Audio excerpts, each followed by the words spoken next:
Sometimes the choices we make and the secrets we keep can completely alter the course of human lives. In some cases, these choices are driven by a deep, aching desire to heal a broken past and find a way to make things right. In other cases, they are driven by greed, power, and a shocking level of corruption that completely blinds a person to the value of human life.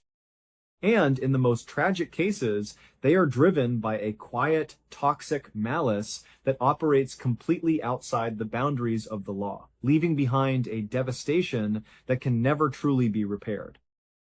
Today, we are going to look at 3 incredible stories that show just how unpredictable and sometimes how utterly terrifying the human experience can be.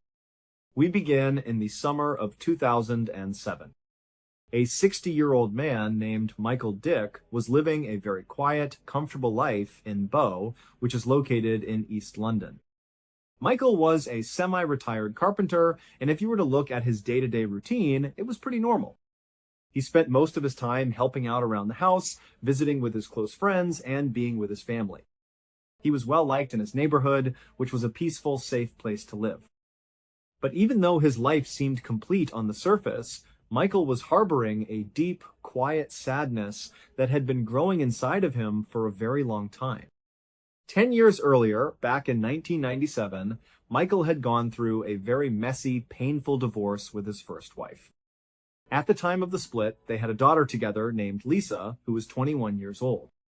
When the divorce was finalized, Michael decided he needed a fresh start to escape the bitterness of the separation.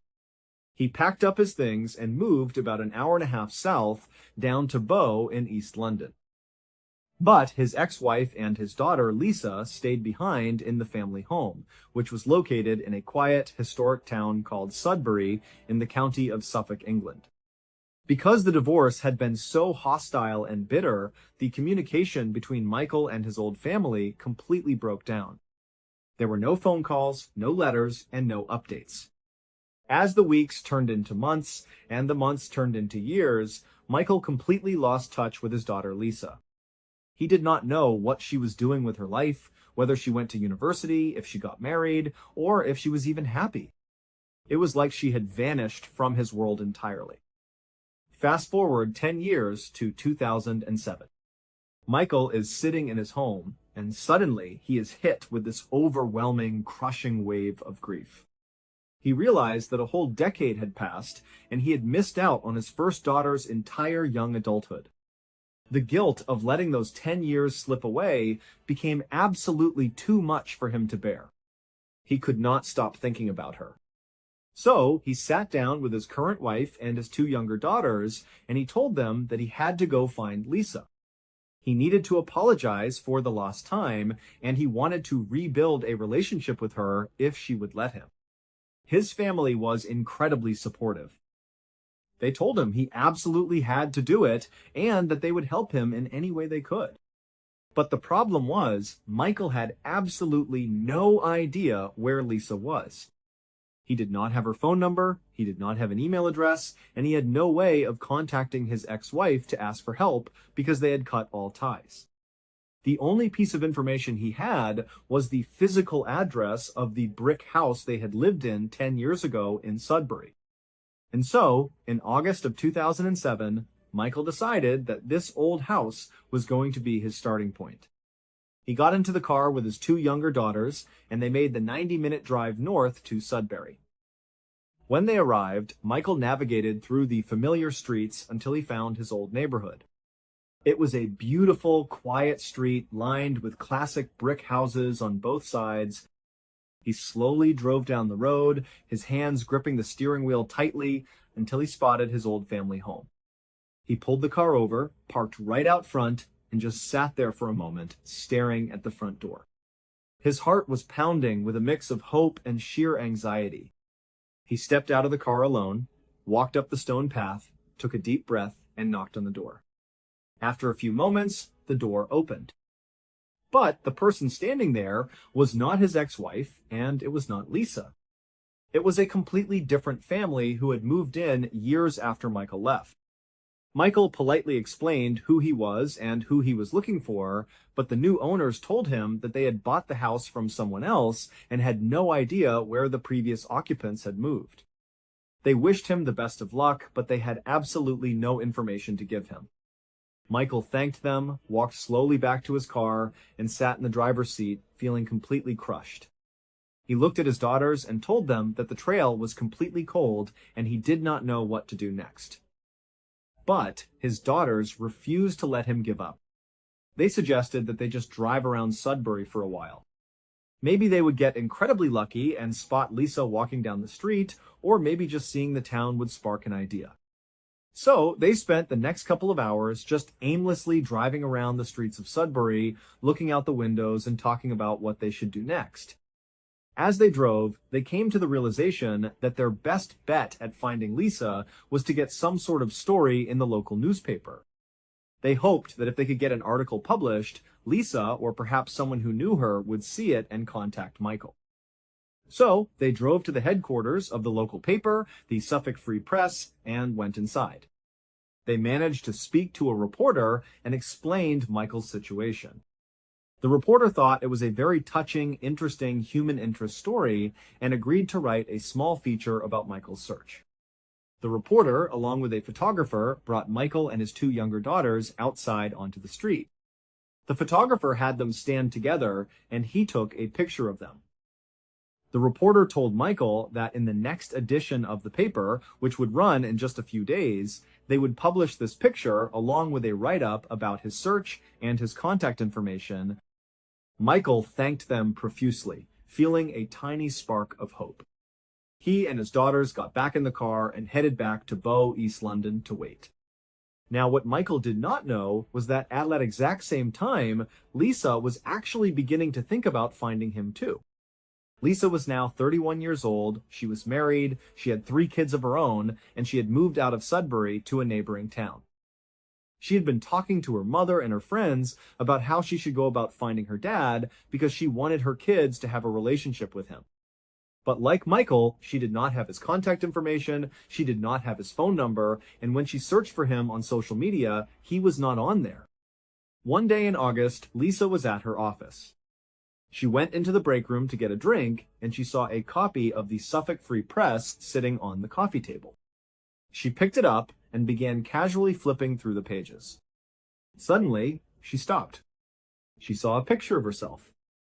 In the background of the main photo, she could clearly see herself and her mother walking along the street. She had been in Sudbury just a couple of days earlier to talk to her mom about how to find her dad, and they had walked down that very street. But then Lisa looked at the main subjects of the photo, the people standing in the foreground. It was a middle-aged man and 2 teenage girls. She stared at the man's face and nearly fell off her chair. It was her father, Michael, and her 2 stepsisters, whom she had never met. She looked at the caption for the photo and read the article. It explained that this man was desperately searching for his daughter, Lisa, whom he had not seen in 10 years. Purely by chance, on the only day Lisa had been in Sudbury talking to her mother about finding her father, she had been walking literally 100 feet behind her father and her stepsisters as they were having their picture taken for the newspaper ad. The photographer had captured all of them in the same frame without even realizing it. Lisa immediately read the article, got her father's contact information, and reached out to him. Initially, when Michael answered the phone and Lisa told him who she was and how she found him, he actually thought it was a scam. He did not believe it was actually her. But eventually she convinced him and he drove right back to Sudbury. They had an incredibly emotional reunion, and Michael got to meet his grandchildren for the very first time. Today, they are still a close part of each other's lives, all because of an unbelievable 1 in a million coincidence captured in a single newspaper photograph. That is a story of a long search ending in a beautiful, almost miraculous way. But our next story takes us to a very different part of the world, where a man's search for fame and power led to something incredibly dark and deeply disturbing.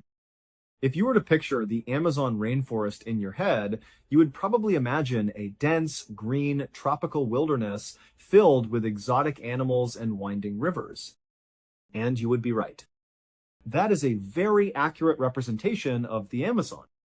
But what a lot of people do not know is that the Amazon rainforest is also home to a massive, bustling city. It is called Manaus, and it sits right in the middle of the rainforest, right along the banks of the Amazon River. Manaus is a city of extremes, and unfortunately, it happens to be one of the most violent places in the entire world. In Manaus, the drug trade and gang violence are extremely prevalent. All it takes is walking down the wrong street or crossing the wrong person, and you can get shot or stabbed in broad daylight with virtually nothing anyone can do to stop it. The police are often overwhelmed, underfunded, and sometimes even complicit in the chaos.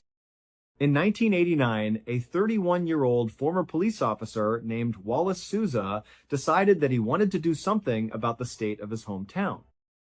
He wanted to make a television show that would show people what it was actually like to live in Manaus. Now, there were other crime shows in Brazil at the time, but they often censored the most graphic content. They would blur out the bodies or avoid showing the true horror of the crime scenes. Wallace decided he was not going to do that. He felt that the only way to expose the harsh reality of life in Manaus was to show everything without any filter. So, that year, he launched a show called Canal Livre, which translates to Free Channel. True to his word, there was absolutely no filter on what went on the air. The show was shocking, raw, and incredibly graphic. Viewers were given a front row seat to freshly murdered victims, lying in the road, slumped over chairs in restaurants, or dead behind the steering wheels of their cars. The cameraman would zoom in on the fatal injuries, the blood spatter, and the faces of the deceased. They would show the grieving family members crying out in pain, completely raw and unedited. But in between these very dark, violent segments about gang killings and drug deals gone wrong, Canal Livre also had a much lighter, almost bizarre side. They would bring on local artists to talk about their work, or they would focus on down-on-their-luck families that needed help, using the show to raise money for them. And then, for seemingly no reason at all, there was a recurring segment where a puppet character would get into physical fights with a man selling bread. It was a totally strange, chaotic spectacle, and the people of Manaus absolutely loved it. Eventually, the show became incredibly popular, not just in Manaus, but across all of Brazil. Because Wallace was often on camera hosting the show, he became extremely famous and highly recognizable. When he walked down the streets of Manaus, people would see him and literally start clapping and cheering for him. He was seen as a hero who was brave enough to show the truth that the government wanted to hide. As his popularity grew, Wallace decided that he did not just want to report on crime, he wanted to fight it from a position of authority. On the air, he would constantly berate the government for failing to protect its citizens, and he would mock the police for their inability to catch criminals. Off the air, he decided to run for political office. He campaigned hard on a platform of law and order, promising to clean up the streets of Manaus. He was elected with a massive majority, and he quickly became one of the most beloved, influential, and trusted public figures in all of Brazil. However, over the years, there was one very strange thing about Canal Livre that some people began to notice. It was a detail that was hard to ignore, and it was most obvious in a now famous episode that aired in the mid-2000s. This particular episode opens with a Canal Livre reporter making their way through a dense patch of jungle. A cameraman is filming them from behind as they push branches out of the way and carefully step over the thick underbrush. Up ahead, there is a small clearing, and standing in this clearing is a third person who is looking down at something on the ground. The reporter finally makes his way into the clearing, and the cameraman follows, pointing the camera down at the ground. What you see on the ground looks like a black, charred log that is still smoking. But as the cameraman zooms in, you realize it is not a log at all. It is a human being. The body is badly burned and still actively smoking, meaning this person had been set on fire just minutes before the camera crew arrived. It was a horrifying sight. But then, the reporter starts talking about the victim with an incredible amount of detail. He tells the audience that the victim is a man, that he had not been shot, and that he had been doused with gasoline and burned alive. The problem was, the police had not even arrived at the scene yet. No medical examiner had looked at the body, and because the body was so badly charred, it was virtually impossible to tell just by looking at it whether the victim was male, whether there were gunshot wounds, or what accelerant had been used. When people began to question how Canal Livre always managed to arrive at these crime scenes so quickly, and how they had so much detailed information before the police, Wallace had a quick answer. He told them that they were simply a very popular show with a huge network of informants, that people called them before they called the police, and that they constantly monitored police radios and the city morgue. For a long time, people accepted this explanation. But everything changed in October of 2008. That month, the police arrested a former Manaus police officer who went by the name Moa. He was accused of committing 9 murders and was thrown into jail. Despite the incredibly serious charges against him, Moa seemed completely unfazed. He acted like a man who knew he had powerful connections on the outside, someone who would step in at any moment and get him out of prison. But as the weeks went on, nobody came to save Moa. He just continued to sit in his cell, and eventually the reality of his situation began to sink in. He realized he had been abandoned. So he decided to start talking, and the story he told would shock the entire nation of Brazil. Moa admitted to the police that he had killed several people. But then he said that he was just a hitman. He claimed that the person who was hiring him to commit these murders was none other than Wallace Souza. The police began a massive, secret investigation. What they discovered was absolutely mind-blowing. It turned out that Wallace Souza had started Canal Livre with good intentions, but as the show became massively popular, it gave him an immense amount of power and influence. And that power corrupted him completely. Wallace had secretly formed his own powerful drug cartel. In order to protect his drug territory, eliminate his rivals, and boost his television show's ratings, Wallace had started hiring hitmen like Moa to assassinate rival gang members. Wallace would tell the hitmen exactly who to kill, where to do it, and at what exact time. Once the hit was planned, Wallace would coordinate with his news producers. He would send his camera crews to the exact location of the planned murder, timing it so they would arrive either right as the crime was happening or immediately after. This allowed Canal Livre to get the absolute most graphic, exclusive footage before any other news outlet and long before the police could even secure the scene. They were literally creating the news they were reporting on. It took the police a full year to compile enough evidence, but in October of 2009, they finally charged Wallace Souza with murder, conspiracy, and drug trafficking. Wallace initially went on the run, but he eventually turned himself in, maintaining his innocence and claiming that he was the victim of a political conspiracy. However, Wallace would never stand trial. Before his case could go before a judge, he suffered a massive heart attack and died in prison in 2010. Because of his death, the full extent of his crimes was never fully revealed, and we will never know exactly how many people he had killed for the sake of his television ratings.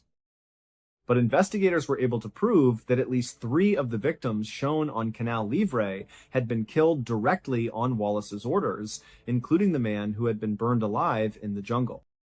But the story does not end there. The person who paid the ultimate price for exposing this massive conspiracy was Moa, the hitman who had blown the whistle on Wallace. On New Year's Day in 2017, a massive violent prison riot broke out at the facility where Moa was being held. A powerful crime syndicate overran the guards and took control of the prison, and they had a specific list of targets they wanted to eliminate. One of those targets was Moa, whom they viewed as a traitor for cooperating with the police. An angry mob of armed inmates made their way to Moa's cell. When they found him, Moa was pressed flat against the back wall of his cell, as far away from the bars as he could possibly get, pleading for his life. The mob, armed with machetes and knives, began hacking at the cell door, trying to break the lock to get inside and cut him to pieces. But the lock was too strong, and they could not get the door open. Realizing they could not reach him with their blades, they decided to do something else. They reached through the bars with a lighter and set Moa's mattress on fire. The flames quickly spread, filling the tiny cell with thick, toxic smoke and intense heat. With nowhere to run and no way to escape, Moa was trapped. He was burned alive inside his cell, suffering the exact same horrific fate that he and Wallace had inflicted on their victims years before. This is a terrifying example of how greed and a desire for control can lead to absolute horror. But sometimes, control does not come from a drug cartel or a television show. Sometimes it comes from someone you trust completely, someone you consider to be your very best friend. And that brings us to our third and final story, which took place in Sydney, Australia. In 2010, an 18-year-old girl named Renee Marsden was living in Sydney with her parents and her 3 siblings. Renee was a very bright, outgoing, and popular young woman who had a large circle of friends. She was also incredibly close with her family, especially with her mother, Teresa. Teresa had given birth to Renee when she was only 19 years old. Because of their relatively close age gap as Renee grew into a young woman, their relationship evolved from a traditional mother-daughter dynamic into a deep, trusting friendship. Renee saw her mother as her ultimate confidant. She would come home and tell Teresa absolutely everything that was going on in her life, from her daily routines to her deepest secrets. In 2010, Renee was going through a very difficult time. She had been dating a young man for nearly 2 years, and she was madly in love with him. But one day, she discovered a series of text messages that made it clear he was cheating on her and did not really care about her. Renee was completely heartbroken. She confronted her boyfriend with the messages, but he completely denied sending them. He swore up and down that he had never cheated on her, that he loved her, and that he had no idea where those messages had come from. But Renee, feeling betrayed and confused, did not believe him. She felt she had no choice but to break up with him. During this painful period, Renee spent hours talking to her mother, crying and trying to process the end of her relationship. Teresa did her best to comfort her daughter, telling her that time heals all wounds and that she would eventually find the right person who would treat her with the respect she deserved. For a couple of weeks, Renee was deeply depressed. She barely wanted to leave her room. But then, quite suddenly, she came home from work one day and walked through the front door with a massive smile on her face. She was practically radiating happiness, which was a huge contrast to how she had been acting. Teresa immediately noticed the change and asked her what had happened to put her in such a great mood. Renee smiled and told her mother that she had met a new guy. Teresa was thrilled to see her daughter happy again, and she eagerly asked who this new person was. Renee explained that his name was Braden Spiteri. He was 23 years old, and he came from a very wealthy, prominent family. He had graduated from the King's School, which is an extremely prestigious boys' school in Sydney, and his father owned a highly successful construction company that Braden was set to inherit. Renee described him as handsome, kind, and absolutely perfect. Teresa asked how they had met, and Renee explained that her best friend, Camilla Zidon, had introduced them. Camilla and Renee had been best friends since high school, and Camilla was always over at the Marsden house, so Teresa knew her very well. Renee told her mother that Braden was actually Camilla's ex-boyfriend, but they had dated a long time ago, and there were absolutely no lingering feelings between them. They were just good friends now. According to Renee, Camilla had seen how depressed Renee was after her breakup, and she wanted to help her find happiness again. So, Camilla had set her up with Braden. When Teresa heard this, a small red flag went up in her mind. She knew that dating a best friend's ex-boyfriend could easily lead to drama and hurt feelings, even if everyone claimed to be fine with it. She looked at Renee and asked if she really thought it was a good idea to get involved with Camilla's ex. But Renee quickly brushed her concerns aside, saying that Camilla was completely supportive and just wanted her to be happy. Still feeling a bit uneasy, Teresa asked to see a picture of this new guy. Renee pulled out her phone and showed her a photo of Braden. He was indeed a very handsome young man with a bright, welcoming smile. But as Teresa looked closer at the photo, she noticed something that made her uncomfortable. In the picture, Camilla was leaning her head heavily on Braden's shoulder, looking very much like his girlfriend. Teresa kept her thoughts to herself, but she could not shake the feeling that this situation was complicated and potentially dangerous. Over the next few weeks and months, Renee's relationship with Braden seemed to blossom rapidly. They were texting each other constantly, day and night. Renee had her phone out almost 24 hours a day, smiling at her screen as she exchanged messages with Braden.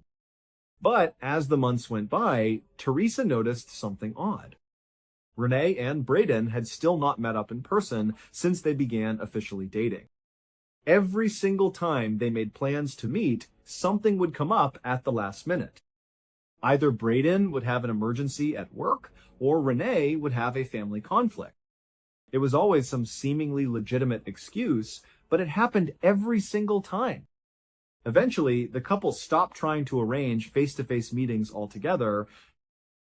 It was as if they had built this incredibly intense, emotional relationship entirely through their phone screens, and actually meeting in person had become too intimidating or awkward. They were completely content just living in this digital world together. This unusual text-only relationship continued for nearly a year until January of 2012, when a massive tragedy struck. Braden was involved in a horrific motorcycle accident.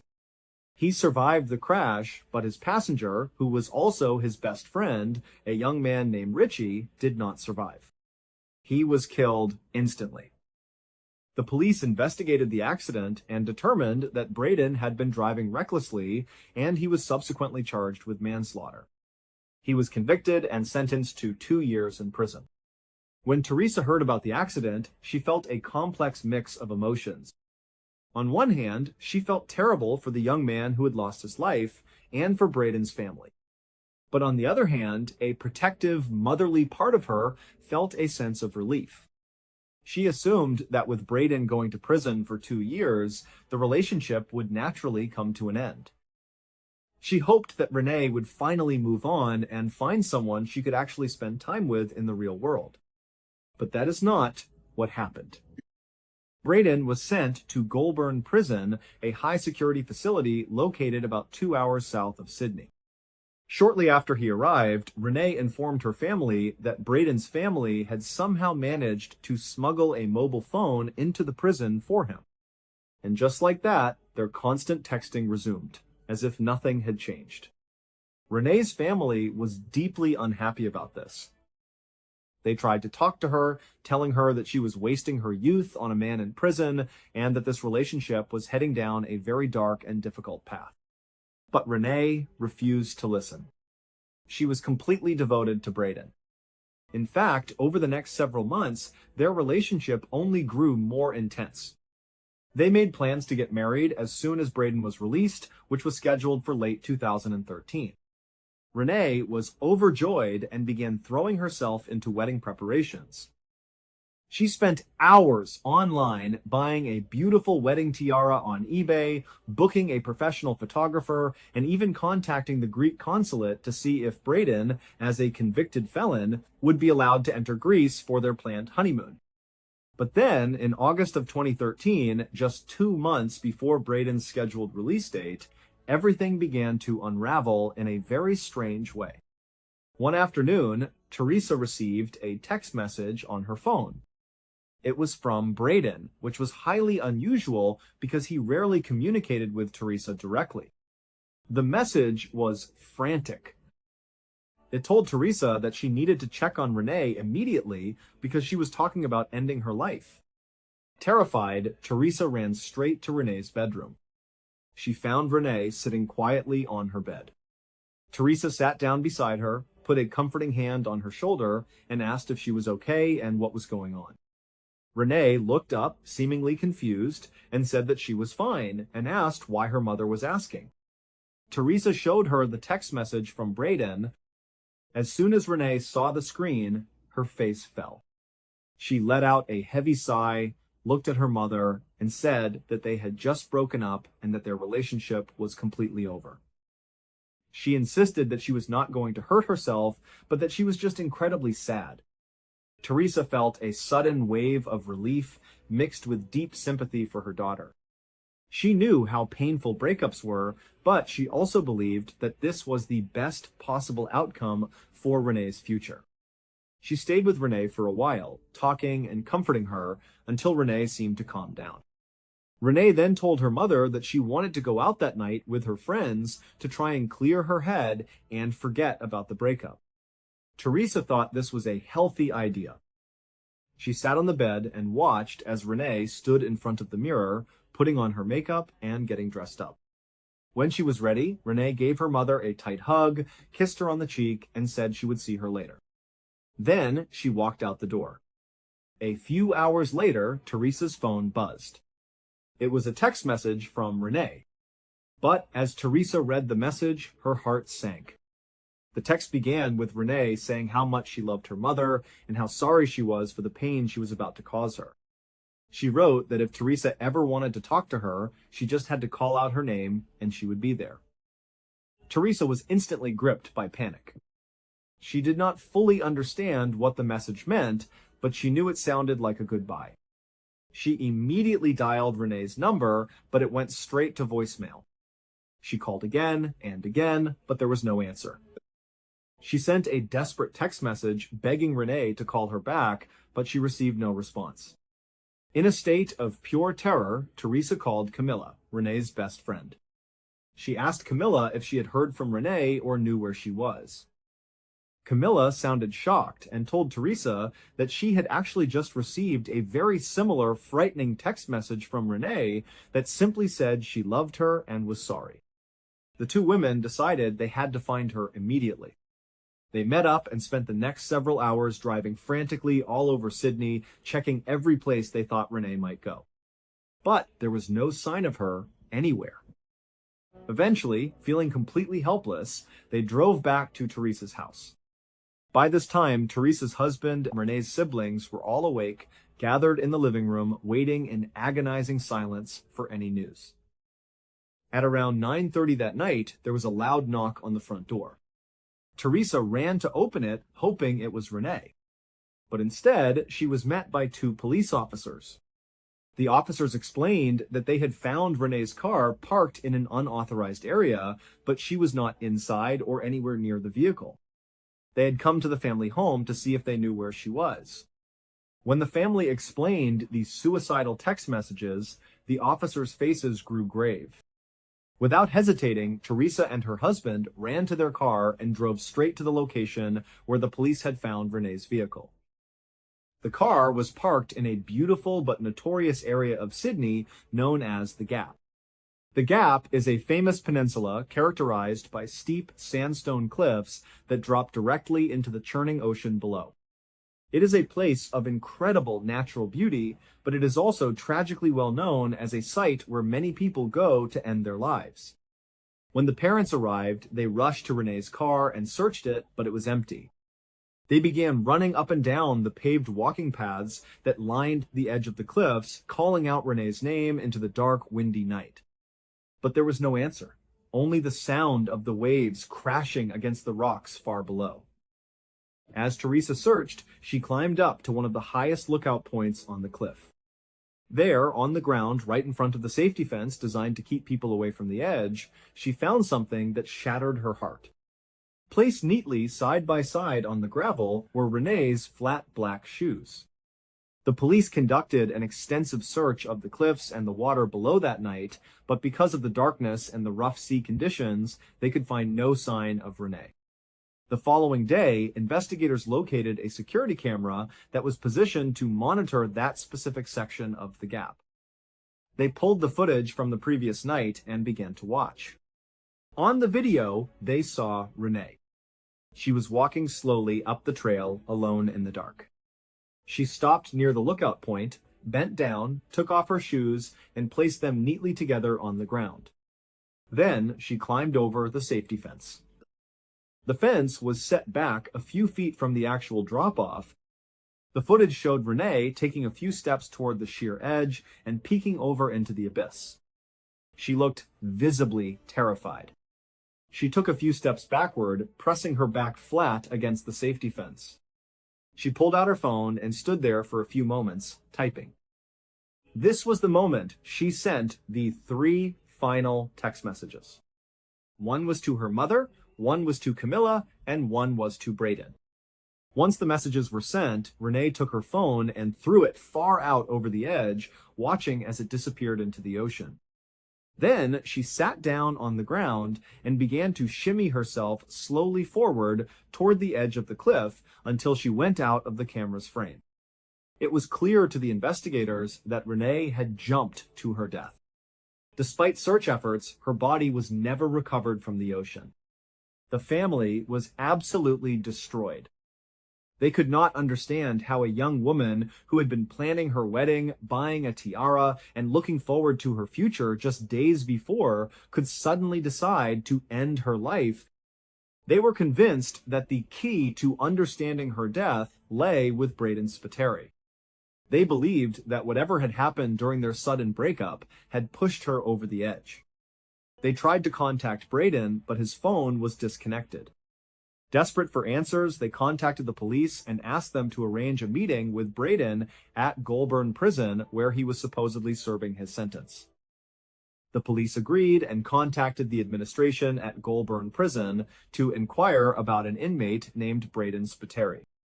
But when the prison officials checked their records, they told the police something that sent a chill down their spines. They had no record of anyone named Braden Spiteri. Not only was he not currently at the prison, but no one by that name had ever been incarcerated there. The police began a deeper investigation into this mysterious young man. They traced the phone records, the social media accounts, and the IP addresses associated with Braden Spiteri. And what they uncovered was a level of deception that was almost impossible to comprehend. Braden Spiteri did not exist. He was a completely fictitious person. And the person who had created him, the person who had been texting Renee day and night for nearly 2 years, pretending to be the love of her life, was none other than her best friend, Camilla Zaiden. The photograph that Renee had shown her mother, the one where Camilla was resting her head on Braden's shoulder, was not a photo of Camilla's ex-boyfriend. It was just a photo of a completely random guy that Camilla had met once at a nightclub and asked to take a picture with. She had used his face to create this entire elaborate lie. As the police dug deeper into the girl's history, a horrifying pattern of toxic, obsessive control began to emerge. It turned out that Camilla had been deeply, pathologically possessive of Renee ever since they met in high school. She did not want anyone else to have Renee's attention or affection. When Renee had started dating her previous boyfriend of 2 years, Camilla had grown incredibly jealous. In order to destroy that relationship and regain control over Renee, Camilla had secretly fabricated the cheating text messages. She had created fake accounts, sent those messages to herself or to Renee, and then convinced Renee that her boyfriend was a liar and a cheat. Trusting her best friend completely, Renee had broken off the relationship exactly as Camilla had planned. Then, seeing how devastated Renee was, Camilla had swooped in to play the hero. She created the persona of Braden Spiteri, a wealthy, perfect man who would heal Renee's broken heart. Camilla had spent the next 2 years living a double life. She would spend the day hanging out with Renee in person as her best friend, and then spend the night texting Renee as Braden, whispering sweet, romantic things to her through a fake phone number. But the facade began to crack in June of 2013. During an intense text conversation with Braden, Renee had opened up about her frustrations with her real-life friend, Camilla. She told Braden that Camilla had become incredibly toxic, mean, and controlling, and that she was seriously considering ending her friendship with her. On the other end of the phone, Camilla was reading these messages. She was furious. She realized that despite all her efforts to control Renee, Renee was starting to see through her and wanted to push her away. Camilla's obsession turned into a dark desire for revenge. She decided that if she could not control Renee, she would destroy her. And she would use the character of Braden to do it. On the afternoon of the 5th of August, 2013, Renee was out having lunch with a coworker. She was happy, planning her future wedding, when she suddenly received a cold, abrupt text message from Braden out of the blue saying that he needed a break from her and that it was over. Renee was completely blindsided and devastated. She tried calling him repeatedly, but the call would not go through. Desperate and confused, she decided to do something she had never done before. She called Goulburn Prison directly, hoping to speak to a guard or an administrator who could help her get in touch with Braden. The call was placed at 2:45 that afternoon. While we do not know the exact details of the conversation, it is almost certain that the prison staff informed Renee that there was no inmate named Braden Spiteri at their facility. In that single, horrifying moment, the illusion shattered. Renee would have realized that the man she had loved for 2 years, the man she was planning to marry, was a total lie. And as she began to connect the dots, she would have realized that the person behind this cruel, elaborate deception was her very best friend, Camilla. The embarrassment, the shock, and the absolute betrayal were too much for Renee's 18-year-old mind to process. She felt completely violated, foolish, and deeply broken. She could not bring herself to confess this massive, humiliating truth to her mother, who was her confidant. The weight of the realization was so heavy that she felt she could not survive it. And so, later that evening, she walked out of her house and made the tragic journey to the Gap Cliffs. When the truth finally came out, Renee's family demanded justice. They wanted Camilla to be held criminally responsible for what she had done, for driving their daughter to her death. But they were met with a harsh, frustrating reality. In Australia, as in many parts of the world at the time, there were no laws against catfishing. Creating a fake online persona and using it to deceive someone, even if it leads to devastating psychological harm, was not considered a criminal offense. Because Camilla had not physically forced Renee to jump, she could not be charged with any crime related to her death. Throughout the inquest and the media coverage that followed, Camilla refused to take any responsibility for what happened. She never apologized to Renee's family, and she never showed any remorse for the incredible devastation she had caused. Today, Renee's family is left with a profound, lingering grief and a sense of anger that may never truly fade. They are forced to live with the knowledge that the person who destroyed their daughter's life is walking free, completely unpunished by the law. The story of Renee Marsden is a haunting reminder of the dark side of our connected world. It shows us that the people we think we know, the people we let into our lives and our hearts, can sometimes be the very ones who are plotting our destruction. And it leaves us with the unsettling truth that sometimes the most horrific acts of cruelty can be committed without ever breaking a single law on the books. These 3 stories, from the miraculous reunion of Michael and Lisa, to the bloody, corrupt empire of Wallace Sousa, and finally to the tragic digital betrayal of Renee Marsden, show us the incredible spectrum of human behavior. They remind us of the power of our actions, the weight of the choices we make, and the enduring, sometimes devastating consequences that follow them. And the 3rd story is the one that people still debate to this day. Because depending on your perspective, it might not even be considered a crime. Let me know your thoughts in the comments, and if you're not ready to stop, there's another story waiting for you right now. The story that we are going to tell today is about a Hollywood actor whose life took a dark and violent turn, and it ended in a way that practically no one could have expected. A great number of individuals have not been exposed to this tale, but once it has been told to you, it is one that you will never be able to forget. Beginning with a young boy who had a dream of being on TV, everything begins with him. Johnny Lewis was only 7 years old when he was cast in his very first acting role throughout his childhood. In all honesty, it wasn't a major motion picture or a well-known television show. Rather, it was a little part in a video about escalator safety. To a child, however, it was a beginning, and it was the beginning of a career that would last a lifetime. Johnny began his career making appearances in dozens of commercials for major businesses, such as Pizza Hut, after he was cast in that little role. In a short amount of time, many working in the sector were able to recognize that this young man possessed actual talent. He was not merely another attractive face, he had the ability to seriously act.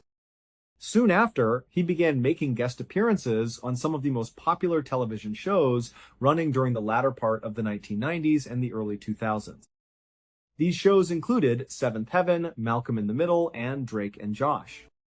Johnny had reached the age of 18 by the year 2001.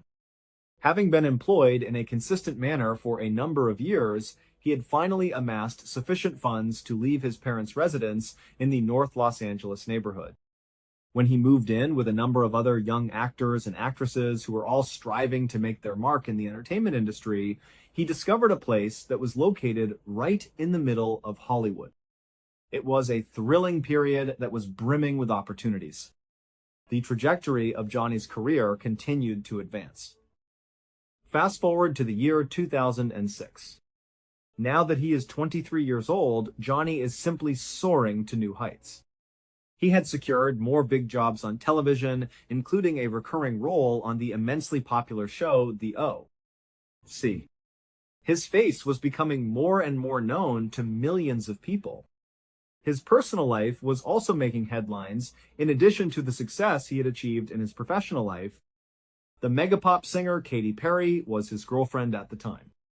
The intensity of their relationship was stated to be extremely high, despite the fact that it did not persist for a very long time. It was so intense, in fact, that Katy would go on to write 2 songs that were inspired by their time together, according to reports. However, Johnny's true breakthrough into the public eye, the role that would come to define his career, did not come until 2008, 2 years later. Sons of Anarchy is a brand new biker drama, and he was chosen to play the role of Kip Halfsack Epps in the show. Both in terms of critical acclaim and financial success, the show was a giant. Not only did it make Johnny famous, but it also made him extraordinarily wealthy. He was a darling among the audience, and it appeared as though his future was sealed. And he had succeeded. However, there could be an issue. Johnny was finding himself increasingly anxious about the path that the show was headed, despite the fact that the entire globe adored the show. He had the impression that it was growing unusually violent. Let's face it, Johnny was not the fierce biker character that he portrayed on television. When he was in his real life, he was a quiet and thoughtful individual. When he was not studying philosophy, he enjoyed reading poetry. He did not appreciate going out to parties, but rather drank tea and played chess. He preferred staying up late. In his opinion, the concept of acting out scenes of violence that he considered to be unnecessary was not something that he felt comfortable with. He was not the same person as a result of that. Therefore, after 2 really successful seasons on the show, during which his character had become one of the most popular, he did something that was almost unheard of in the entertainment industry during that time. The writers of the show were informed by him that they needed to remove me from the screenplay. He went to them and told them, "This is something that I am no longer able to perform." The authors were utterly taken aback by the news. They pleaded with him to remain, telling him how well-liked he was and what the potential implications of this post could be for his future. However, Johnny had already made up his mind. As a result, his character, Halfsack, was sadly killed off on the show in 2009, bringing an end to his stint on production. Johnny came to the conclusion that he required a break from acting on a serious level when he left Sons of Anarchy. He desired to direct his efforts towards something that was more intimate, something creative, that was wholly and fully his own unique creation. He had the desire to compose a novel. It was originally planned that the novel would be about a young musical prodigy who was attempting to find his place in the world. In order to accomplish this, he was aware that he required a serene and calm location where he could concentrate without being distracted by the activities that were taking place in Hollywood. In order to find out if anyone knew of a location similar to that, he began doing some asking around and chatting to his pals. The writer's villa was a location that was mentioned at the time by his photographer. This stunning, expansive home with 6 bedrooms was available for rent and was situated just outside of Hollywood. It was known as the writer's villa. It had developed a reputation over the years as a type of haven for aspiring artists, performers, and authors who were still attempting to find their big break. This reputation had been earned over the course of many years. Kathy Davis, who was 81 years old at the time, was the proprietor, and she was the primary reason for this reputation. Kathy was a very nice and kind-hearted woman who had a deep understanding of how challenging and isolating it could be to pursue one's dreams in the Hollywood industry. She was responsible for the well-being of those who remained in her home. She would prepare meals for them, provide transportation for them if they required it, and she would frequently stay up late, simply listening to their expressions of anger and providing a shoulder to weep on when they were not given a part that they desired. A significant number of her previous tenants who went on to achieve enormous success in the entertainment industry would later claim that the time they spent with Kathy at the villa was, at the very least, partially responsible for their achievement. When they thought back on it, they recalled it as a moment that was therapeutic and relaxing, a quiet in the storm that was the industry. In spite of the fact that Johnny had already achieved his major success, he was enamored with the concept of residing in such a tranquil location, a location that appeared to be geared toward eccentric and artistic individuals just like him. As a result, Johnny called Kathy in April of 2009 and inquired as to whether or not she had a room available. Obviously, she stated that it was a given. There is a crimson suite on the 2nd floor that you are welcome to stay in. Following his move into the writer's villa, Johnny shared with his pals that it exceeded his expectations in terms of its level of awe and wonder. Furthermore, Kathy, in particular, lived up to the expectations that had been set by everyone. The elderly landlady and he became fast friends almost immediately after meeting each other. For a period of time, it appeared that everything was going according to Johnny's plan. His life was heading in the direction that he truly desired it to go. His life then took an unexpected turn just a few months later, but that was not the case. The news that his girlfriend, Diane, was expecting a child came to him. Johnny was truly pleased at the prospect of being a father, despite the fact that this entirely altered his intentions for finishing his work. In a responsible manner, he made the decision to act. He left the tranquil villa and moved in with Diane, who lived in the neighborhood, so that he could be present to assist with the care of their child. In the year 2010, on April 6th, Diane gave birth to a healthy baby girl whom they called Kalame. This occurred 9 months subsequently. Upon the birth of their daughter, Johnny and Diane fell head over heels in love with her. Unfortuitously, the pressures of fatherhood caused their love for each other to diminish rapidly, which negatively impacted their relationship. Within a short period of time, their relationship had deteriorated to the point where Johnny decided to leave, and this time he went back to live with his parents. Johnny and Diane were involved in a custody battle over their daughter, Kalame, that was extremely violent, drawn out, and excruciating. This conflict began not long after the collapse of their relationship. Johnny was ultimately unsuccessful in the fight, which lasted for several months. He was completely and utterly devastated by the verdict that the court made. Around a few months later, in October of 2011, Johnny was still residing at his parents' home, and he was experiencing feelings of disorientation and depression. For the sole purpose of going for a ride and attempting to get his thoughts organized, he made the decision to ride his motorcycle one day. To the west of Los Angeles, he traveled for around 2 hours, and then he continued on into the desert. It was at that moment that he lost control of his motorcycle and came to a crash. He was transported to the hospital, where it was initially discovered that his injuries were not quite as severe as one might expect. The medical professionals were a little worried that he might have suffered a brain injury, but after conducting a series of tests, they found that he did not have a concussion. He was released home after they assured him that he was fine. Nevertheless, he was not in good health when he returned home from the hospital. As a matter of fact, he was an entirely different individual. Michael, Johnny's father, was the first person to pick up on the significant behavioral shift that his son had undergone. Johnny has recently appeared to be behaving in a really strange and irregular manner. In addition to being agitated and irritable all the time, his thoughts were not always cohesive, he would ramble, and he couldn't stop talking. The fact that something was gravely wrong was so clear to his family that they couldn't ignore it. Michael, his father, was perplexed by this information. It is possible that his son sustained a head injury as a result of the motorcycle accident. Maybe the medical staff at the hospital simply failed to notice it. After that, Michael made arrangements for Johnny to have 2 independent MRIs so that he could get a better look at his brain. But Johnny did not show up for either of his appointments, and he never provided an explanation for his decision. Approximately at the same time, Johnny's pals started to take notice of his peculiar behavior themselves.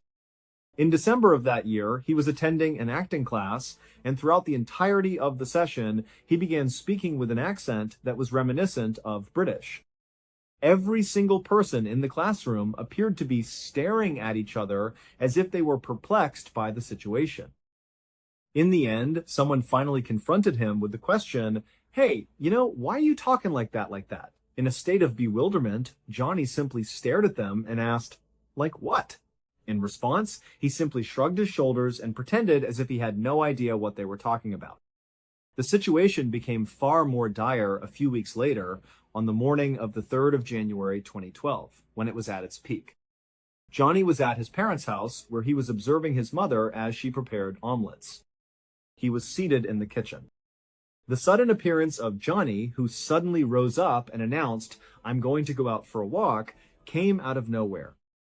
He stands up, and the only thing he is wearing is his pajamas. He is not even wearing shoes at this point. He exits the house by the front door, and as he is heading down the road, he is approximately 10 to 15 feet away from his parents' residence. At that point, he claims to have heard someone yelling something that sounded like they were in a great deal of anguish. It occurred to him that the screams were emanating from an apartment that was situated just adjacent to the residence of his parents. In light of this, he did not hesitate before breaking into the apartment. Upon entering, however, he saw that there was no one present. Not a single person was present in the residence. At the very moment when he was standing in this vacant flat, completely bewildered, the 2 guys who owned the unit returned home. When they entered, they saw Johnny standing in the living room, and he was there alone. They informed him that he was required to leave without delay. However, rather than making his departure, Johnny did something that was entirely unexpected. He then charged at them, bashing both of them over the head with the bottle. However, they were able to tackle him, detain him, and hold him down until the police arrived. He then grabbed a glass bottle that was nearby and charged at them. Johnny claimed that he was acting in self-defense when he was questioned by the police, but the police did not believe his account for a single second. Trespassing, burglary, and assault with a deadly weapon were the charges that were brought against him, and he was taken custody of and placed in jail. A total of 8 exhausting days had passed by the time Johnny's father was eventually able to post bail and release his son from jail. The condition of Johnny had deteriorated during the course of those 8 days.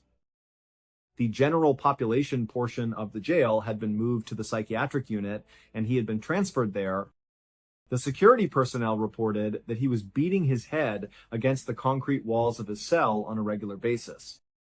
He had attempted to leap off a balcony that was located on the second floor at one time. He was simply behaving in a manner that was utterly out of control. As a result, a physician working at the correctional facility had left a statement on his paperwork when he was ultimately released from jail.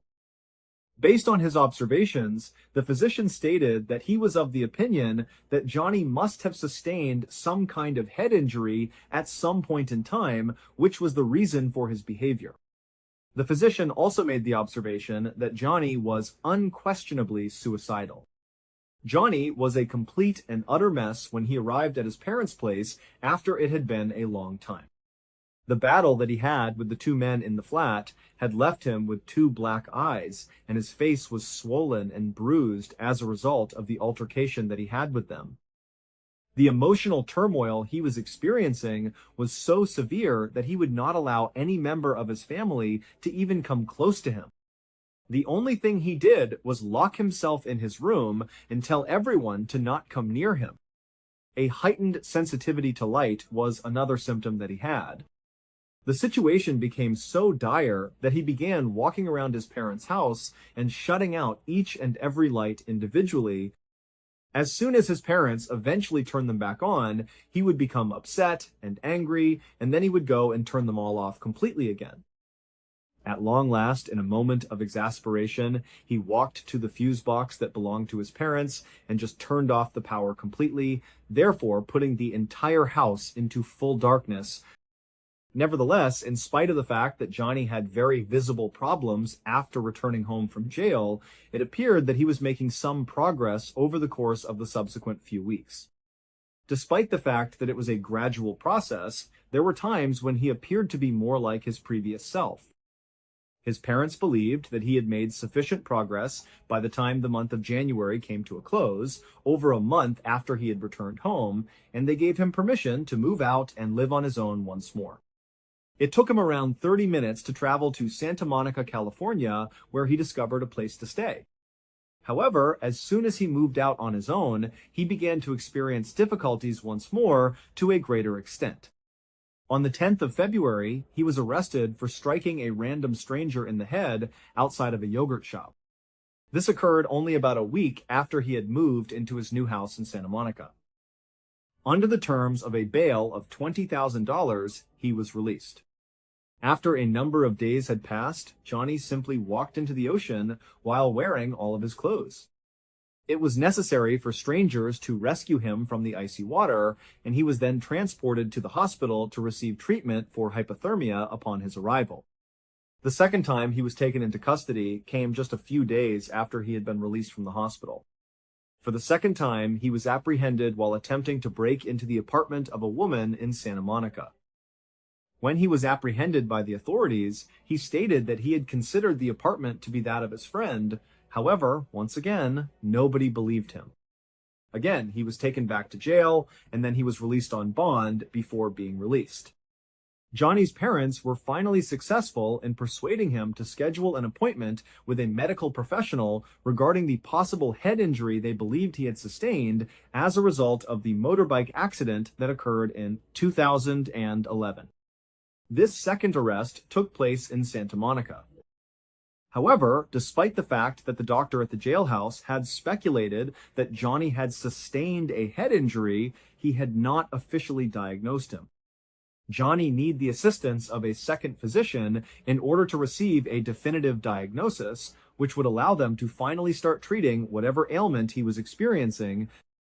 However, the physician that Johnny ultimately went to see had a different point of view. A brain injury was not anything he suspected. As an alternative, he had a strong suspicion that Johnny was suffering from either schizophrenia or bipolar illness, both of which are quite severe mental conditions. The result was that he gave Johnny a prescription for a potent drug that would treat both of those illnesses, and then he sent Johnny on his way. Still, Johnny was adamant about not taking the prescription. His rejection was complete. In addition to this, he declined to get a second opinion from a different physician. Due to the fact that he was not receiving any therapy, his condition continued to deteriorate. There was still a significant possibility that Johnny would be sentenced to jail for the break-in and the assault that he committed against those two men in the flat that was adjacent to his parents' house. His attorney was exerting a great deal of effort in an effort to negotiate a plea bargain for Johnny in which he would be sentenced to a year of therapy at a mental health hospital rather than being sent to jail. Johnny, however, was so naive in his belief that all of the accusations would simply be dropped and that he would be let to return to his life and live the way he desired, that he decided to terminate his attorney.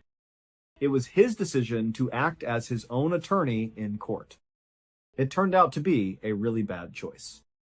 His sentence of 1 year in prison was handed down by the judge, and the charges against him were not withdrawn. However, because the facility to which he was sent was so badly overcrowded, they ultimately decided to reduce his sentence to merely 6 weeks for the whole duration of his sentence. Johnny was at an all-time low when his father finally came to pick him up from prison on Friday, the 21st of September 2012. Johnny's father had been incarcerated for years. Despite the fact that he had only been incarcerated for a period of 6 weeks, rather than the entire year that he had been sentenced to, it was evident that the small amount of time that he had spent in jail had caused him a great deal of personal harm. He was emaciated, reserved, and appeared to be in rudimentary condition. Johnny turned to his father in a kind of bashful manner as they were driving back from the prison.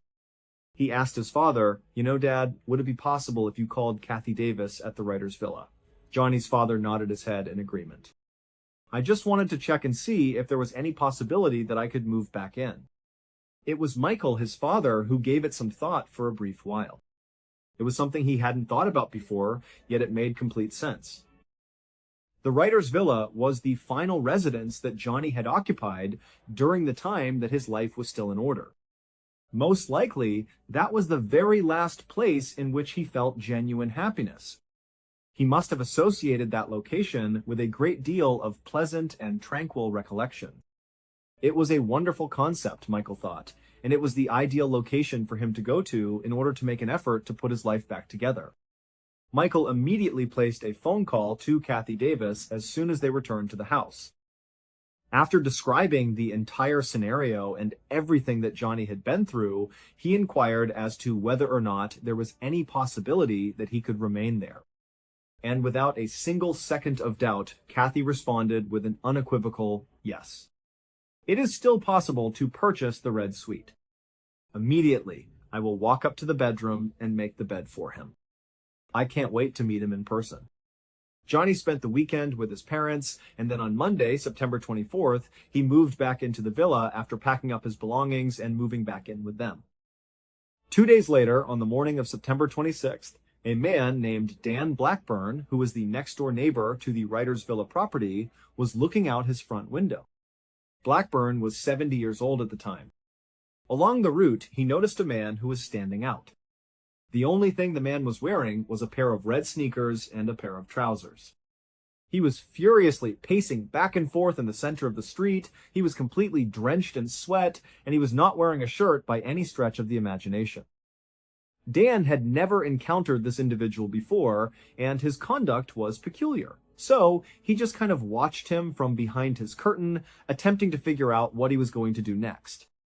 Following around 15 minutes of this peculiar and anxious pacing in the road, the man abruptly turned and walked directly towards Dan's property where he had been standing.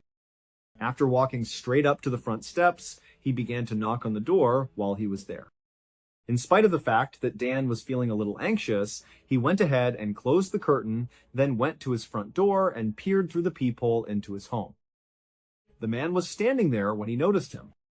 He had these brilliant blue eyes that were wide open, and he was staring at the peephole as if he could see Dan standing on the other side of it. He appeared to be able to see through it. After taking a deep breath, Dan unlocked the door and opened it slightly. He then opened it a little bit more. When he looked out, the person who was standing outside greeted him and introduced himself as John. "Hello, I am your new neighbor." It was inevitable that John would be revealed to be Johnny Lewis on the subject. The door was opened a little bit farther by Dan, who was attempting to be sociable. He then added, "Hello, John, it's nice to meet you." However, before the two men could engage in any type of genuine discourse, Johnny quickly turned around and walked away without saying a single word. At this point, Dan is left standing there, very perplexed by the peculiar interaction that he has just experienced. He observes Johnny as he simply walks back to the road, then walks back over to the writer's villa, enters the building, and then vanishes from view. In a manner that could be described as a shrug, Dan decided to close and lock his door before returning to his morning routine. Dan is in another area of his house, simply doing his own thing, when he hears his wife outside, yelling his name and urging him to come outside immediately. This happens around 30 minutes later. As soon as Dan exits the main door, he dashes into his driveway, which is the area that separates his property from the writer's villa. He notices his wife standing on the driveway, and she appears to be in complete and utter disbelief. In the direction of the back of their house, she is pointing upward. While Dan is looking in the direction that she is pointing, he notices Johnny Lewis standing close to their deck. A second man, the worker that Dan and his wife had hired that day to paint their back deck, is standing on top of Johnny. Johnny is standing on their back. This guy is getting a never-ending stream of blows from Johnny. He also has a piece of wood in his possession, which he is using to strike him. The unfortunate worker is currently lying on the ground, attempting to protect himself from the blood that is running down his body. It was just that Dan's instincts took control. He makes his way over to them. Due to the fact that Johnny is so intent on the assault, he has failed to notice Dan coming closer. Dan immediately approaches him, grabs him by the shoulder, and makes an attempt to remove Johnny from the painter's grasp all at once. Johnny is being yelled at by him to stop himself and to get off of him.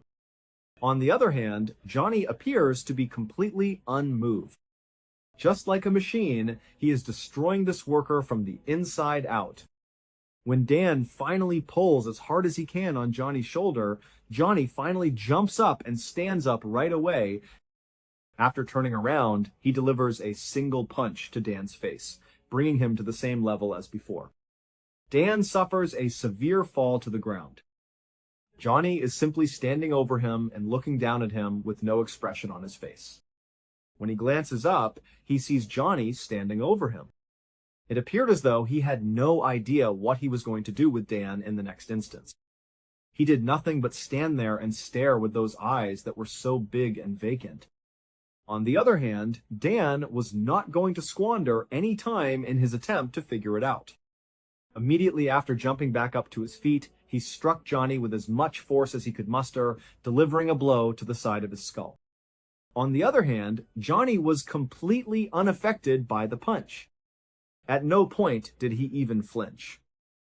Simply staring at Dan without making any facial expressions, he continued to look. Therefore, Dan, in a state of panic, grabbed a metal lawn chair that was nearby, and he nearly shattered it over Johnny's head to get him to sit down. Once again, however, it had little impact. Johnny did nothing but stand there, staring at Dan without forming any expression on his face. At this time, Dan was aware that he was doing nothing to win this fight. Therefore, he simply grabbed the painter, who was so weak that he could not stand up, and he assisted him in running back down the driveway. He grabbed his wife, and the three of them rushed in the direction of their home in order to go inside and be safe. The three of them were able to make their way into the house, and just as they were attempting to close the large and massive front door, Johnny came running up the stairs. At precisely the moment that they were closing the door, he arrived at the door and pushed his arm into the gap that existed between the door and the doorframe. For some reason, they were unable to shut the door because it was getting caught on his arm. So at this point, all three of the adults inside, Dan, his wife, and the injured painter, are exerting all of their combined weight on this enormous wooden door in an attempt to crush Johnny's arm. However, Johnny is only attempting to grab at them through the opening. Finally, the three of them begin to heave the door back and slam it onto Johnny's arm as forcefully as they possibly can, repeatedly. They do this over and over again. Johnny was finally able to retract his arm after being subjected to a series of powerful strikes that were crushing, and they were able to slam the door shut and lock it.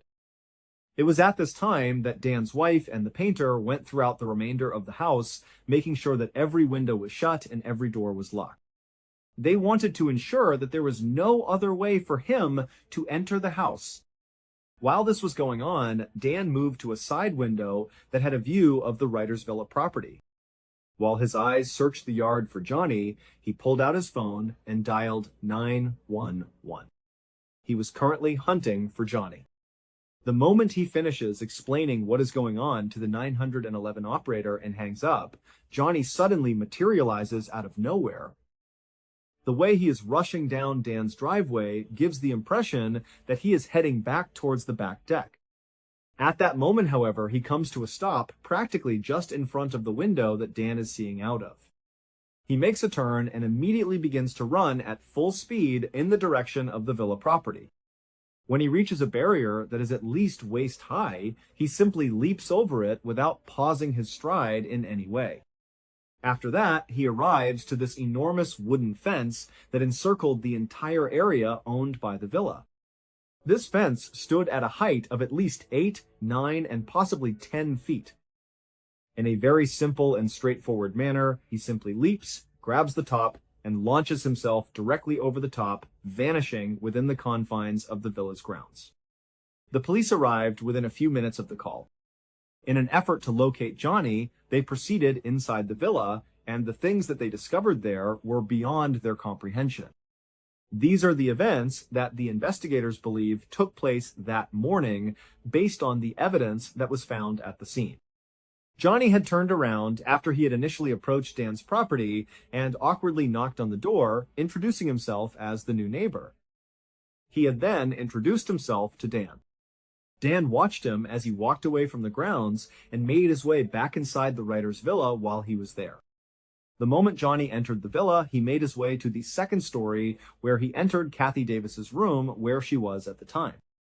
Johnny then proceeded to the second floor.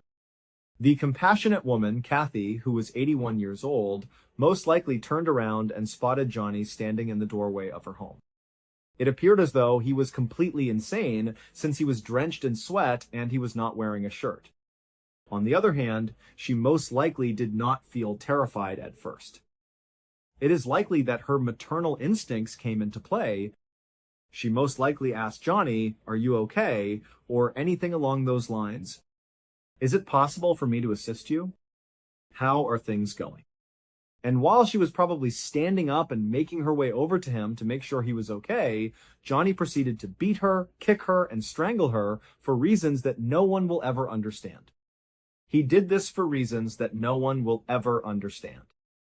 And then, once she had fallen to the ground and was completely defenseless, Johnny proceeded to either continuously stamp on her skull or hit her over the head with a rusty hammer that was subsequently discovered in his bedroom. Both of these actions were carried out in a manner that was quite violent.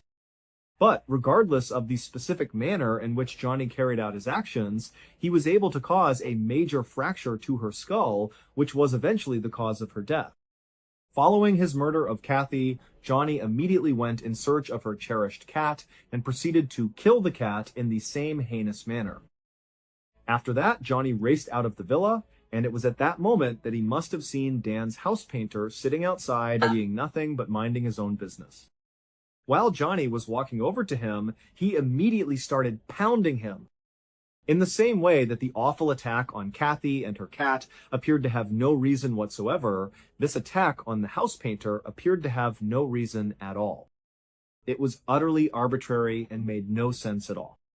Johnny waited outside for a few minutes before running down Dan's driveway after Dan came outside and was able to fight off Johnny.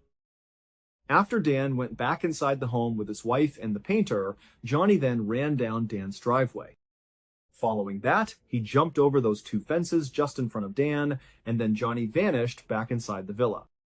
It is believed that once Johnny was back inside the villa property, he climbed up to an upper patio or possibly onto the roof of the villa where he was staying.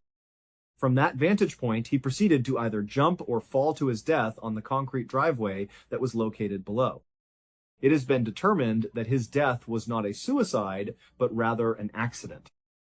Everyone who heard the story concluded that Johnny must have been under the influence of some extremely potent narcotics after the word broke about what had occurred at the writer's villa.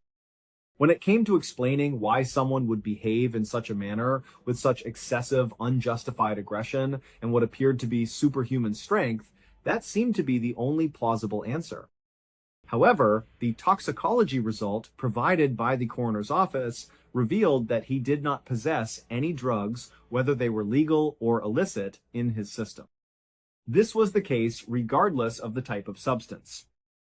At the time that he did this heinous murder, he was absolutely free of any alcohol or drugs. Because of the motorbike accident, there are some individuals, including his family, who are of the opinion that Johnny actually did suffer from a significant head injury that was not properly diagnosed. They are of the opinion that this brain injury is the cause of his violent outbursts, as well as the entire transformation of his personality. There are those that disagree. People believe that the head damage explanation does not adequately explain everything. They are of the opinion that Johnny had a mental condition that was not properly diagnosed. It's possible that it was schizophrenia, or it could have been bipolar disorder, or it could have been something else different. However, this mental condition was the root cause of the psychosis that resulted in these violent outbursts among the individuals. No one, however, is able to definitively explain why Johnny Lewis acted in the manner that he did. The only thing that we know for certain is that a woman who was nice and innocent, as well as her beloved pet, has been cruelly and needlessly murdered, and that a story that started out with Hollywood hopes has ended up being a nightmare that cannot be explained. You are very much appreciated for watching. If you saw today's program, please share your thoughts with me in the comments section. You should also keep in mind that we have a whole playlist of episodes of true crime ready for you to watch in one sitting right now. Up until the next time. What's up? Kennica Jenkins, who was 19 years old at the time, was getting ready to make plans to go out with her friends on the evening of Friday, the 8th of September, 2017. She was going to go out with her pals. It was the kind of night that seemed to be full with potential that had not yet been realized. The kind of night that many of us remember from when we were that age. An invitation to a birthday party had been made to Kennica and her 3 friends, and it was not any ordinary party of any type. Kennica and her friends have been invited to attend. The Crowne Plaza Chicago O'Hare Hotel, which had an aura of refinement and a touch of glitz, was the location of the event that was being conducted. They were all overjoyed and happy. To get to the hotel, which was located in the neighborhood of Rosemont and was in close proximity to the airport, they got into their vehicle and drove there. The hotel was located in Rosemont. While they were driving, they were laughing and talking about the night that was going to come, and the lights of Chicago offered a backdrop that was familiar to them. Around 11 o'clock on that particular evening, they arrived at the parking lot of the hotel where they were staying. As soon as they discovered a parking spot, they got out of the van and made their way into the lobby of the Crowne Plaza, which was a well-lit area. If we were to claim that the atmosphere was typical of a hotel that was filled on a Friday night, we would be understating the situation. In addition to checking in and going to the bar, there was a steady stream of individuals coming and going during the whole day. The group of friends that Kennica was with made their way to the elevator and then proceeded to rise to the 9th floor before arriving at their destination. Room 926 was the location where the event was held. As soon as they opened the door to the room where they were staying, the celebration had already begun in full swing. There were a significant number of people, including friends and friends of friends, who were jammed into the small hotel room despite its limited space. At the same time that people were dancing and the music was playing at a loud volume, beverages were freely passed from one person to another. As they had anticipated, the setting was brimming with life and vitality, which was exactly what they had brought with them. Kenika and her friends joined in very quickly when the news broke. There was a whirlwind of music, laughter, and conversation, and the hours began to blend together and became less distinct as the conversation continued. When Kenika arrived at the party, she was drinking much like a large number of other individuals who were there. As the night went, it became increasingly apparent to a few of the other individuals who were attending the party that she was becoming quite intoxicated. This was the case since she was getting more and more drunk. At one point, when they attempted to give Kenika a hug, they discovered that she was so unsteady on her feet that she was unable to stand up on her own. Later on, a witness who was present at the moment provided this information to the detectives who were conducting the investigation. Another witness recalled seeing Kenika after some time had passed, and they both recalled seeing her. While the most of the people were standing up and dancing around in reaction to the music, Kenika was sitting on the edge of the bed, which was situated off to the side. Kenika was taking a seat on the edge of the bed. It appeared as though she lacked the stamina and coordination required to even stand up, let alone dance, based on the manner in which she held herself. The mere act of sitting there gave the impression that she was unable to deal with the quantity of alcohol that she had ingested. It has been a couple of hours since that earlier time. It was sometime about 3 o'clock in the morning when the event took place. The celebration was beginning to wind down when Kenika and the 3 friends that she had brought with her to the party came to the conclusion that it was time to call it a night and head back home, despite the fact that they had been celebrating for quite some time. After saying their goodbyes to one another, the 2 of them made their way through the bustling area and then exited onto the corridor on the 9th level, which was quite calm on that level. As the 4 of them made their way down the lengthy corridor in the direction of the elevators, the hotel's security cameras would eventually record them as they made their way down the corridor. After a long night out, they gave the impression of being any other group of young people that they could have been of any other age. All the way down to the ground floor where they exited the elevator, they were transported by the elevator, which brought them all the way down. Following their departure from the building, they entered the main lobby, which had grown noticeably less boisterous in comparison to the time when they had initially arrived. Just as they were beginning to make their way towards the main door, Kenika suddenly came to a complete and utter halt. She had the intention of heading out to the parking lot and locating their vehicle. At first, she was checking her pockets, and then she checked her handbag. She was getting ready to leave. When she gazed at her face, she gave off the impression of being confused. Nevertheless, she was devoid of the keys to her vehicle. In addition to that, she was unable to place her cell phone anywhere in the vicinity. She took the time to explain to her pals that she must have overlooked the people who were still present in the establishment. They were able to establish control of the situation, despite the fact that Kenika was substantially more intoxicated than her friends were at the time. When they shifted their attention to Kenika, it was clear that she was having trouble standing and keeping her head in an upright position. They told her to come to a stop and wait in this location. Ensure that you continue to be present in this very lobby. We will have to return to room 926 inches in order to find your stuff for you. We apologize for the inconvenience.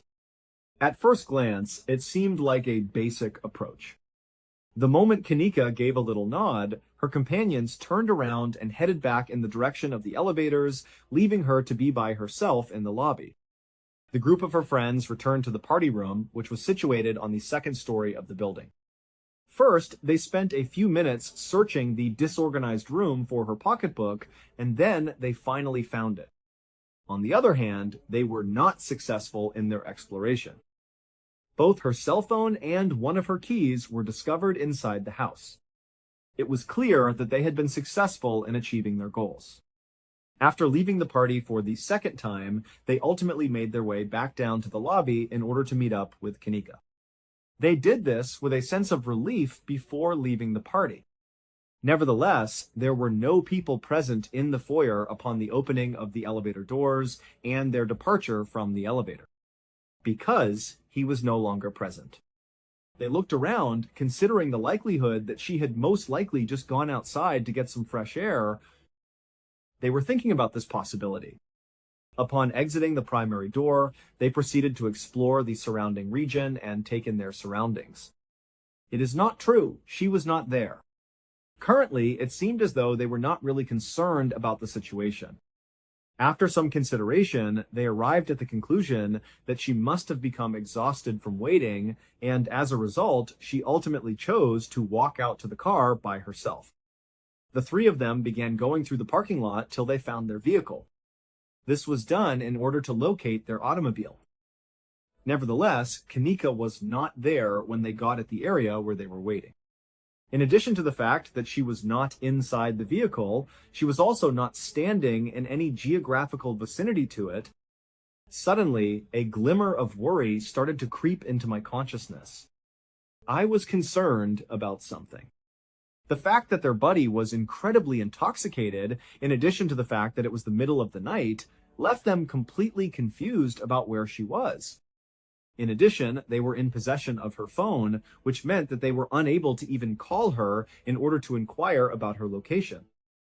Teresa Martin, Kanika's mother, should be approached as the next logical step, according to the conclusion that they reached via their investigation.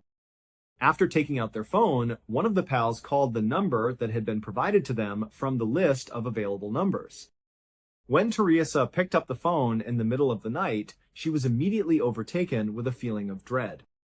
This feeling occurred very quickly. As a result of the physical distance that separated them, the voice of the friend of her daughter who was on the other end of the line sounded peculiar. The events that had taken place were described in detail by them. They informed her that they had just left the party that was held at the Crowne Plaza after they had left the party.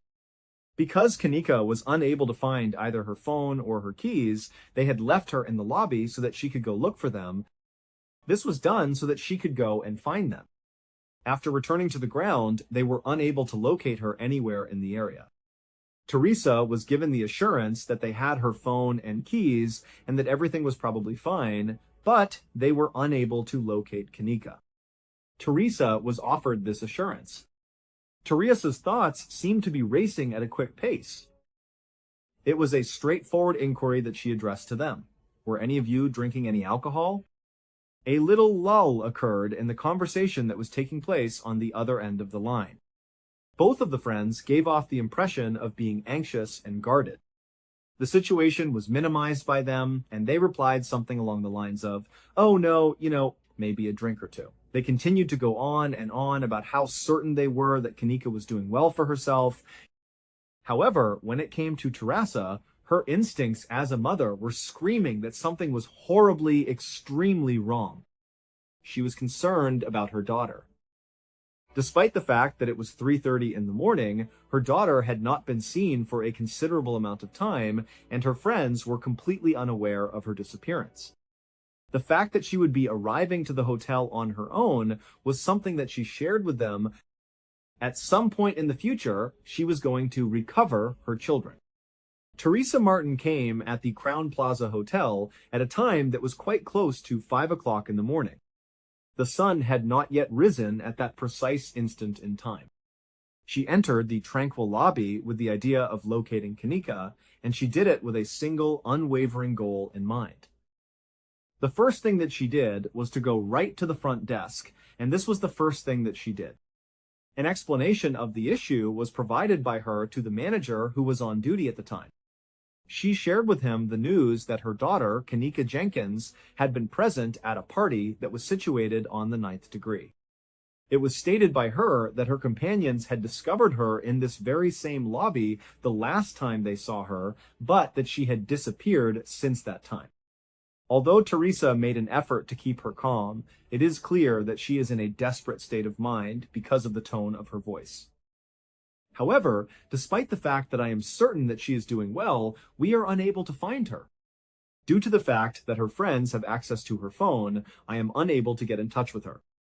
Would it be feasible for you to take a brief look at the footage that was captured by your security cameras in order to figure out where she went? We are unable to determine if she has left the hotel, or whether she is still present somewhere within the establishment, or whether she has departed the hotel. Viewing the video footage is all that is required of us at this time. It appeared as though the request, which was made by a mother who was experiencing fear, was reasonable.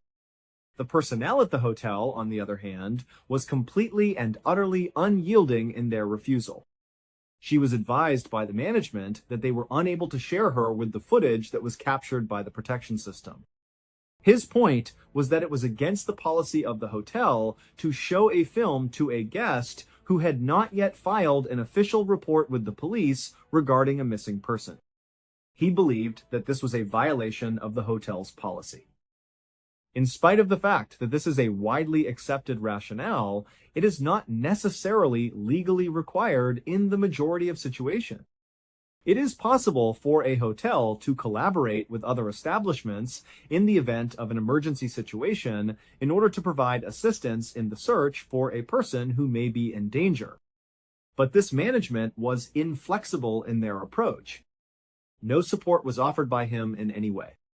It was explained to Teresa by him that in order for her to watch the movie, she would first have to go and file a complaint for a missing person. Teresa was taken aback by the news. She was feeling more and more afraid with each passing minute, and she was becoming increasingly agitated. At the same time that time was running out, those individuals who were in a position to provide assistance to her continued to maintain their obstinate unwillingness to do so. Teresa, who was under the notion that she had no other choice, left the lobby of the hotel and stood outside in the chilly early morning hours. She was under the impression that she had no other options. After removing her own phone from her pocket, she dialed the number for the police department. In addition, she offered an additional explanation on the entire incident. In spite of the fact that the hotel had surveillance footage that could reveal the location of her child's whereabouts, they refused to show it to her without first receiving a complaint from the authorities. A search for her daughter was conducted at the motel. She repeatedly pleaded with the dispatcher to send an officer to this location in order to persuade them to show us the movie. Despite the fact that the officers were eager to listen to her, it seemed as though they did not share her sense of urgency over the matter. She requested, "Can you please send an officer down here?" When viewed from their perspective, it seemed as though this was a situation that occurred rather regularly. A young person who was 19 years old was present at the party that was being held. Overindulging in alcohol was her habit. She left on her own accord. Every single time it happens to be the case. Teresa was advised that her daughter was most likely with other friends and that it was possible that she had returned to a separate room in the hotel in order to get some rest. Teresa was also informed that it was possible that her daughter took a nap. They advised her to exercise patience and wait for a couple of hours before making any decisions. Be sure to check and see if Kanika is present. It is possible that she will call them once again in the event that she has not yet arrived by that time. Teresa was now feeling a double dosage of frustration as a result of the situation. In the beginning, there was the hotel, and now there are the police. Nobody took her seriously. She was not being taken seriously. At first glance, it seemed as though no one could possibly comprehend the terror that she was going through. During the time that the sun was just about to rise, her daughter had been absent for a substantial amount of time. She came to the conclusion that she would go out and look for Kanika on her own in the case that no one else was ready to help her search for her. In no way was she going to do nothing but wait around. There was no way that she would do that. At the same time as she was making her way back into the hotel, her determination got greater. Following her ascent into an elevator, she made her way to the 9th floor, which was the location of the party that had been hosted earlier. Initially, she started pounding on doors at one end of the hallway, and then she worked her way to the opposite end of the hallway. From door to door, she knocked on each and every one of them. She went door to door. In the event that she received a response, she would question as to whether or not the individual had seen her daughter Kendall. She would query as to whether or not she was there in their chamber by describing her through the use of her description. There was a significant amount of time that she spent walking around the floors of that hotel. As she made her way from the 9th level to the 8th floor, and then from the 8th floor to the 7th floor, she not only questioned every person she saw, but also knocked on every door she encountered. She was a single mother who was on a mission. She was frantic and frightened about the situation. Despite this, she was not making any headway at all. It was impossible to find Kanika anywhere. This continued to take place all throughout the morning and into the afternoon, even after it had already begun. After Kanika had been seen for the remaining time, the administration of the hotel eventually found out where Teresa was located at roughly 1:15 inches the afternoon. This was nearly 10 hours after Kanika had been seen for the last time. They came to the realization that she was actively searching for her daughter by going from one residence to another in an effort to find her. In addition, rather than offering to help her, they went ahead and reported her to the authorities. They not only filed a report of trespassing against her, but they also issued an order that she be removed from the residential property. In light of this, law enforcement officers arrived at the Crown Plaza for the second time on that particular day. Nevertheless, they were present this time in order to deal with Teresa during this particular instance. As soon as she encountered the law enforcement officers, she was presented with a fresh opportunity. It was with great urgency that she approached them and pleaded with them to reconsider their decision. "My daughter has not been seen or heard from since 10 hours ago. I have not been able to locate her. I myself am in possession of it. We are currently in possession of her keys. My attempts to get in touch with her have been unsuccessful. It would be really appreciated if you could request that the hotel give you a copy of the surveillance film." After being approached by a mother who was obviously not going to give up, the police officers complied with the request this time around. Teresa accompanied the officers as they made their way to the front desk, where they gave the manager the information that they needed access to the CCTV film. After receiving their request, the staff at the hotel showed them the footage that they had requested. On the other hand, the only cameras that were shown to them were those that were situated in close proximity to the principal entrances of the hotel. The film was evaluated by both the law enforcement officers and the security personnel working at the hotel. It was during the late hours of the previous night that they were able to see Kanika making her way into the hotel with her friends. In spite of this, they never once saw her leave the area when they were going over the hours of tape. According to the information that we have, it does not appear that Kanika has left through any of the principal entrances. It seemed as though this was abundantly plenty for both the law enforcement and the motel establishment. After that, they switched their focus to Teresa and were on the verge of saying, well, there you have it. She is still present in a particular area of the hotel. They were under the impression that their task was complete. After seeing the movie that was shown to them, they were able to formulate a straightforward response to the question. There is no attempt made to seek information regarding the existence of additional cameras. Could you please confirm whether or not there is surveillance equipment installed in the basement, the service areas, and the corridors? The investigation had been completed at this point in time due to its conclusion. Following that, they conveyed to Teresa the news that they were no longer able to contribute to her assistance. Furthermore, due to the fact that the hotel had filed a complaint, she was no longer allowed to remain on the grounds with the goal of conducting a search. She was left with no other option but to leave, and the result was that her heart was broken in the process. Her hunt for answers was fruitless, and at this time she was unable to even look for her child on her own. She was at a loss for explanations. Teresa and her family were unable to see through the haze that was the remaining hours of the day, and they were filled with the most terrible suffering. It was impossible for them to assist. It was quite difficult for them to find Kanika within that hotel, despite the fact that she was most certainly located somewhere within the establishment. The initial idea that she had simply drifted out with friends or gone to another room grew less and less plausible with each passing hour. This was because she had been out for a longer period of time. Due to the fact that she had been absent for a considerable amount of time, this was the result. Both her phone and her keys were out of her possession. Her lack of communication with anyone was a problem. Despite the fact that her mother had spent a number of hours doing a comprehensive search of the public floors of the hotel, she had not been successful in locating her daughter. The passage of time itself was the one little detail that destroyed the idea, and it was the one thing that utterly demolished the core drunk teenager will turn up theory. Extremely long periods of time had already elapsed. Something was wrong with the circumstance.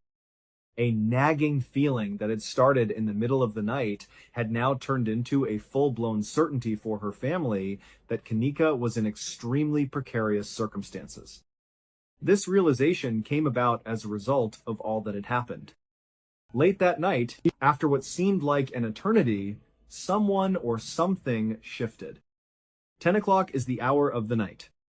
The Rosemont Police Department made the decision to go to the hotel and review the security footage once more on Saturday, 17 hours after Kanika had vanished without a trace. When they examined the material this time, they did it with a greater degree of caution. A number of factors may have contributed to this decision, including the realization that this was not a typical incident of a missing individual or the pressure that was exerted by the family. In this particular instance, they did not only look at the cameras that were covering the exits, they also looked at other cameras. They started looking through film from a number of different areas within the hotel where Kanika was staying in an effort to piece together a timeline of the activities that Kanika was known to have participated in before moving on. That was the period when they were successful in locating her. Through the use of a webcam feed that was recorded in the early hours of the morning, they were able to observe Kanika.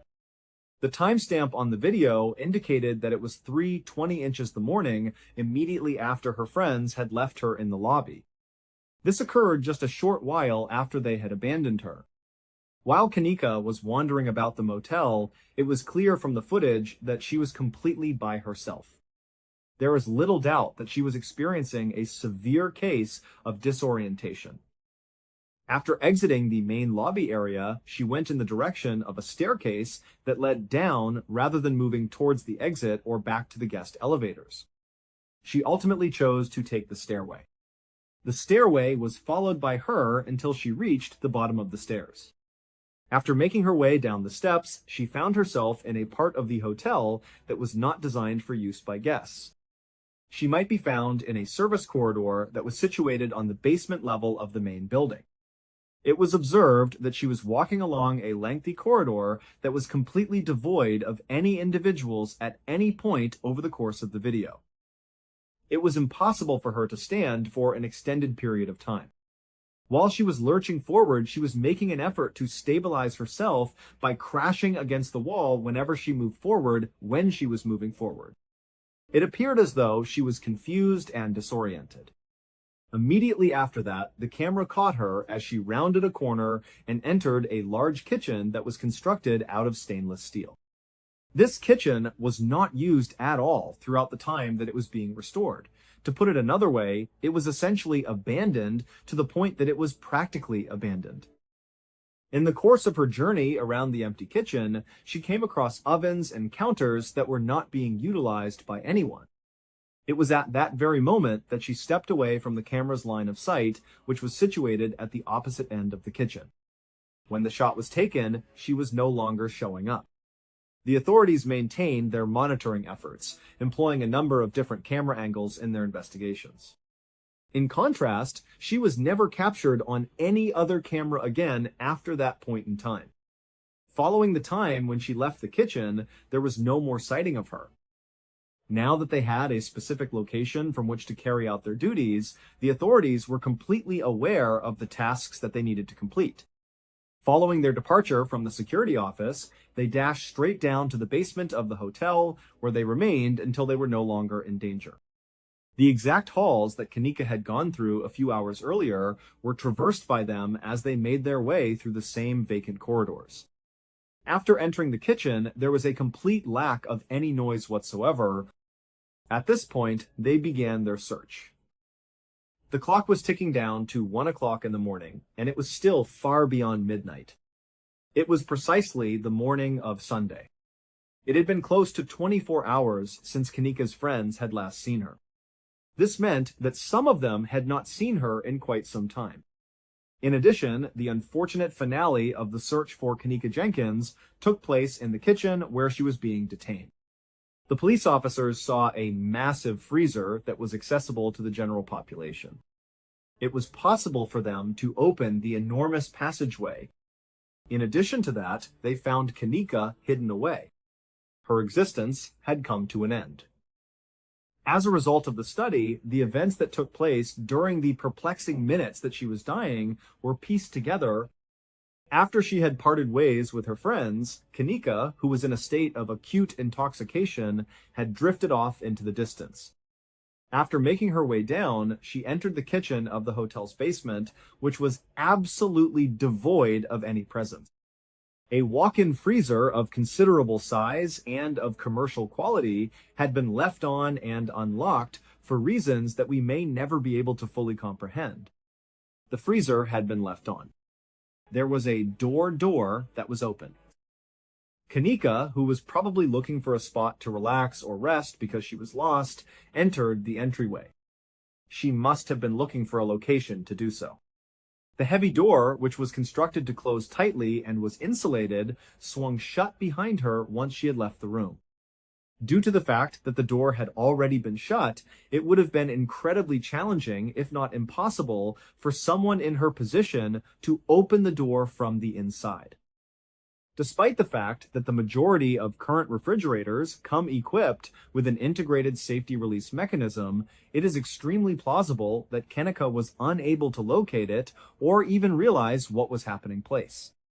Her death was brought on by hypothermia, which was brought on by the fact that she was confined inside the icy environment. Kanika's death was determined to have been the consequence of an accident, according to the official verdict of the medical examiner. Alcohol and topiramate, a medication that is taken for epilepsy and migraines, were discovered as significant contributory factors when it was concluded that hypothermia was the cause of death. Hypothermia was also recognized as the cause of death. From the perspective of her family and a sizable portion of the broader public, however, the narrative was not as straightforward as it may have appeared. The announcement of her passing and the unusual circumstances that accompanied it aroused an anger of unparalleled proportions. Irreverent circumstances surrounded her passing. The information that was brought to light regarding the hotel, as well as the initial response that the police department provided to the matter, shocked and outraged the general population significantly. Internet sleuths and concerned individuals began investigating every piece of evidence that was available, and when the conspiracy theories involving the alleged foul play were initially published, they began to spread like wildfire throughout the internet. In the eyes of the general public, the concept that a young woman could accidentally find herself confined inside a freezer in a major hotel was just incomprehensible. Nevertheless, in spite of all the rumors and speculation, the investigators could not discover any evidence to suggest that anyone else was contributing to her passing after they conducted their investigation. The most significant and puzzling question that has not yet been answered, on the other hand, has nothing to do with a conspiracy. Time is the major concern in this scenario. On the day when Teresa, Kanika's mother, arrived at that motel, it had been just 2 hours since Kanika had vanished without a trace. Earlier, she had urged with the employees to have a look at the surveillance cameras. When she was in a difficult situation, she had pleaded with them to help her. They were not in agreement. The police, upon receiving her call, did not take her worries into consideration and instead asked her to wait for additional instructions. On the other hand, what if they had looked at it? What would have happened if, at 5 or 6 in the morning, when Teresa was the first person to raise the alarm, the workers at the hotel had simply gone through all of the footage? As a result of their presence, they would have seen Kanika making her way into the basement by accident. They might have found her in the kitchen, which was a possibility considering the circumstances, A maximum of a couple of hours would have been the maximum amount of time that she would have spent in the freezer prior to that crucial period. Not only is it a conceivable that she would have been alive all along, but it is also a chance that she would have been alive if she had in fact been alive. Tragically, not only is it a tragedy that Kenneka Jenkins lost away, but it is also a tragedy that she could have been prevented from passing away to such a big degree. There was a window of opportunity when a rescue could have been performed. Nevertheless, that window of opportunity was allowed to close. The string of failures, which included the hotel's refusal to comply and the police's initial lack of urgency, were the reasons why there was a window of chance. Almost immediately after the occurrence, Teresa Martin filed a lawsuit against the Crowne Plaza Hotel, the security company that was employed by the hotel, and the restaurant that was leasing the cooking space. Many millions of dollars were the subject of the complaint that was filed. It was alleged in the complaint that they were careless in the sense that they did not adequately lock a potentially hazardous place, which was the walk-in freezer. In addition, it was asserted that the fact that they did not respond promptly to her requests for assistance was a direct factor in the passing of her daughter. Following a protracted legal struggle, the matter was ultimately settled out of court for a sum that was estimated to be greater than $6 million. Despite this, there is no amount of money that will ever bring Kenneka back or erase the dreadful what-ifs that will continue to afflict her family. Neither one of these items is feasible at this time. They are left with the disheartening reality that the system that was intended to protect individuals failed their daughter at every single point of the process. They discovered that they were in this predicament without knowledge. In the final eerie film, Kenneka can be seen wandering through the hotel's chilly and deserted hallways by herself.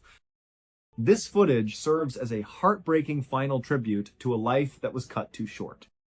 In addition to this, it serves as a sobering reminder of how a series of decisions made by bureaucrats that appear to be of little significance can result in the most disastrous of outcomes. I want to express my gratitude for your presence here today. If you watched the program that was broadcast today, I would appreciate it if you could share your ideas with me in the comments area. Also, bear in mind that we have a whole playlist of episodes of true crime waiting for you to watch in one sitting right now. You may watch all of these episodes in one sitting. Till the next time we meet again, what's going on? On the 20th of June, 2004, the dinner rush was in full swing at a seafood restaurant in Orange County, California. In the middle of the chaos, a frantic customer rushed in asking about a takeout order. The manager quickly grabbed the food and brought it to the counter. But as he rang the customer up, he noticed something strange. The customer kept glancing nervously over their shoulder toward the door, their fingers tapping anxiously against the countertop. And the second the transaction was finished, the customer grabbed the food and literally sprinted out of the restaurant. The manager just stood there for a moment, watching them disappear into the night. In all his years working there, he had never seen anybody run out of the restaurant like that before. But within seconds, another phone started ringing, another customer stepped up to the counter, and the strange encounter was quickly forgotten. That is, until a few days later when police officers showed up at the restaurant and asked the manager to describe that customer in as much detail as possible. On Monday, the 21st of June 2004, 72-year-old Jane Thompson was driving her car through the quiet, sun-drenched streets of Laguna Niguel, California. She was on her way home from a weekend trip up in Los Angeles, which was about 50 miles north. And for Jane, this drive was always a welcome part of the trip. LA was chaotic, a whirlwind of activity and constant noise. This drive home was her time to be by herself, to let the silence settle in, and to just decompress from the energy of the big city. Jane used to be a part of that world. She had lived in Los Angeles for decades, building a very successful career in the film industry. She had moved to Laguna Niguel about 7 years earlier after she retired, and the move had been a total lifestyle change. Her career in LA had been fast-paced, demanding, and exciting. She had started as an assistant to some very important people in Hollywood, then became an award-winning producer, and later a sought-after decorator for various Hollywood celebrities. It was a glamorous life, filled with parties and premieres and powerful people. And even though Jane was at her core a pretty quiet person who really appreciated her alone time, like she was right now, it had still been a tough transition. It was hard to leave behind the glitz of Hollywood for the slow, relaxed pace of a suburban community. A big part of that difficulty was because her girlfriend, Marion Reese, still lived up in LA. Jane had known Marion for decades. Their story started professionally. Marion owned a production company, and Jane had produced a lot of successful projects for her. They were great colleagues, then they became good friends. And then, at some point years ago, that working friendship blossomed into a full-blown romance. They had been deeply involved ever since. And even though they now lived over an hour's drive apart, they made it work. They saw each other all the time, spending weekends together either in LA or Laguna Niguel. In fact, Jane was already planning to head back to LA again that coming Friday. They had tickets to the opera, which was one of their favorite things to do together. And then, just a week after that, Marion was going to be joining Jane for a long-awaited cruise to Europe. It was going to be the trip of a lifetime for them. But for now, Jane was just enjoying the drive, looking out her window at the familiar scenery. As she passed a cluster of houses, she saw a familiar face. It was her friend, Mary Larkin, out in her front yard tending to her garden. Jane had known Mary for years. Since moving to Laguna Niguel, Mary had become her closest friend in town. They had spent countless nights sitting on one of their patios, talking for hours and sharing a bottle of wine. Sometimes, Mary's next-door neighbor, Karen, would join them, and she had become a close friend to Jane as well. So naturally, Jane slowed her car down, rolled down the window, and called out a friendly hello. She reminded Mary that they were overdue for one of their wine nights, and that they had to have one soon before she left for her big cruise. Mary looked up from her flowers, smiled, and nodded enthusiastically. She promised she would definitely give Jane a call to set something up. After they said their goodbyes, Jane put the car back in drive and continued on her way. A few minutes later, she saw the entrance to her condo complex up ahead.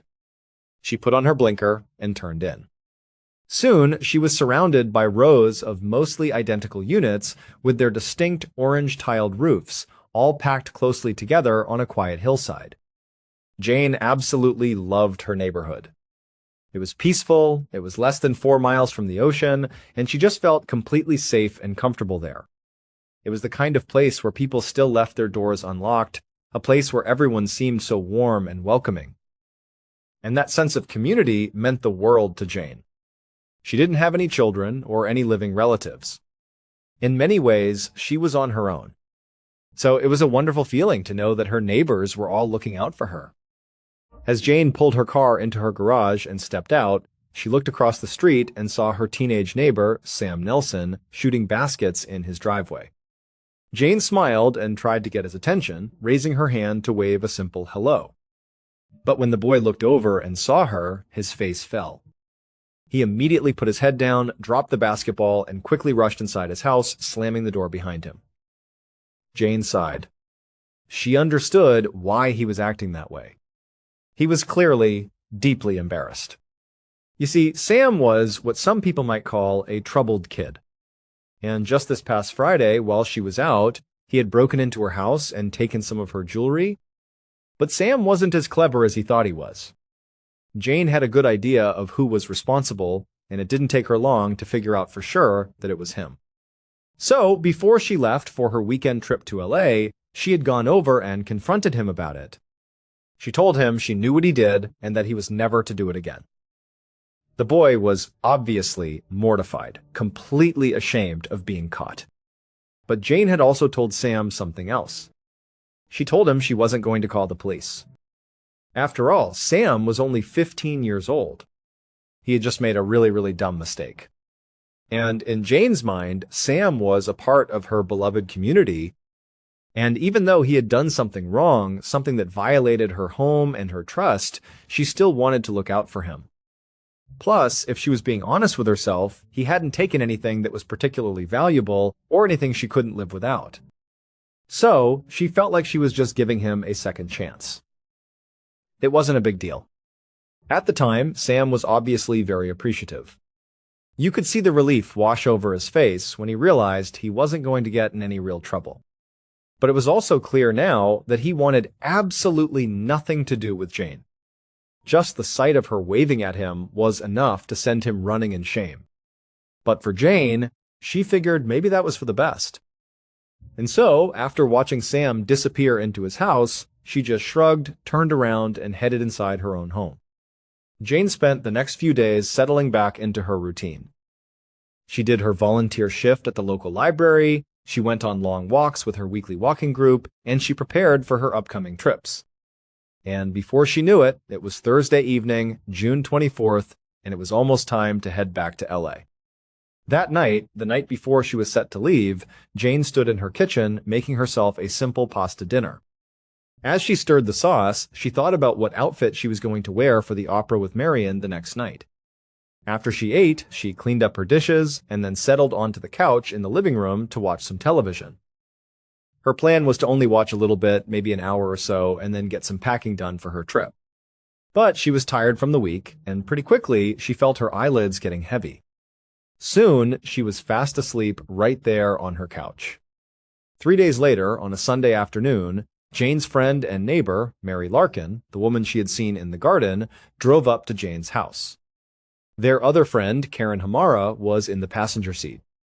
As they got out of the car, Mary could feel an undeniable knot tightening in her stomach. It was a feeling that had been growing steadily all day, ever since Jane's girlfriend, Marion Reese, had called her from LA. Marion had sounded panicked. She said that Jane had never shown up in LA for their opera date on Friday, and now she wasn't answering any of her phone calls. Marion had called over and over, but every call went straight to the answering machine. When Mary heard this, she immediately became very worried. It just wasn't like Jane. She was reliable. She was considerate. She would never just flake on people, especially not Marion, without calling to explain why. And given Jane's age, Mary's mind immediately went to the worst-case scenarios. Maybe she had fallen. Maybe she'd had some kind of medical emergency at home and couldn't get to the phone. Maybe she was hurt and needed help. That would explain why nobody could get in touch with her. So after she hung up with Marion, Mary tried calling Jane a few times herself, but she got the same result, the answering machine. With her anxiety growing, Mary had gone over to her neighbor Karen's house and asked her if she would come with her to Jane's condo just to check on her and make sure she was okay. On their short drive over, Mary had tried to convince herself that everything would be fine, that there was a simple explanation for all of this. But now, as she walked up Jane's driveway, that knot in her stomach tightened even more. She could see a few newspapers, still rolled up in their plastic sleeves, piled up at the end of the driveway. That was not a good sign. It meant Jane hadn't been outside to get them for at least a couple of days. So Mary hurried right up the driveway, went to the front door, and started knocking loudly. She and Karen stood there on the porch, listening, but they couldn't hear a single sound coming from inside the house. No television, no movement, nothing. Nobody was coming to the door. Finally, after a few minutes of knocking and calling Jane's name, they gave up on the front door. They left the porch and decided to walk around to the back of the condo to try the back door. And when the two women got into Jane's small, tidy backyard, Mary froze. She could see the sliding glass door that led into Jane's living room. And it was clearly, undeniably, wide open. It wasn't just unlocked, it was slid open several inches. Mary and Karen stood there in the yard and just started yelling through the open door, calling Jane's name over and over, hoping for any kind of response. But all they heard was silence. Eventually, Karen took a hesitant step towards the open door, as if she was going to go inside to look for their friend.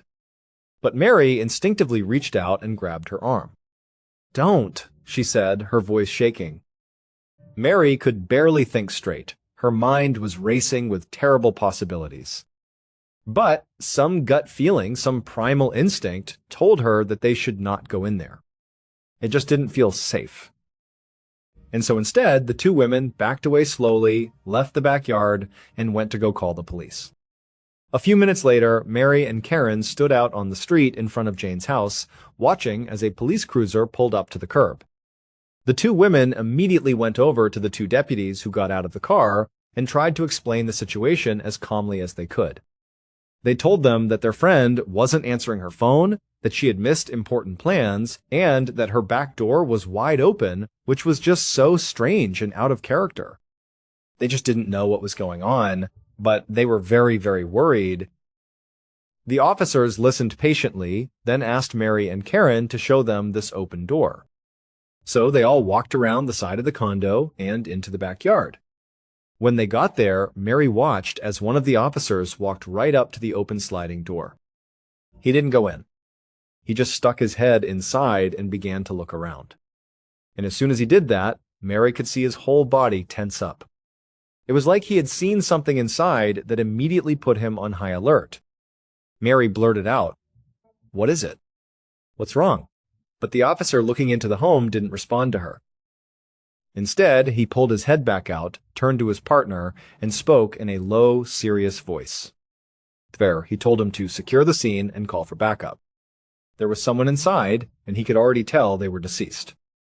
About an hour later, at around 6 in the evening on the 27th of June 2004, Detective Daniel Salado stopped his cruiser in front of a condo in Laguna Niguel, California. The call from dispatch hadn't given him much information, just that an older woman had been found dead in her home and that the circumstances were suspicious. When Salado got out of his car, he could see that the scene was already very active. There was yellow police tape stretched across the condo's front door and blocking off the driveway.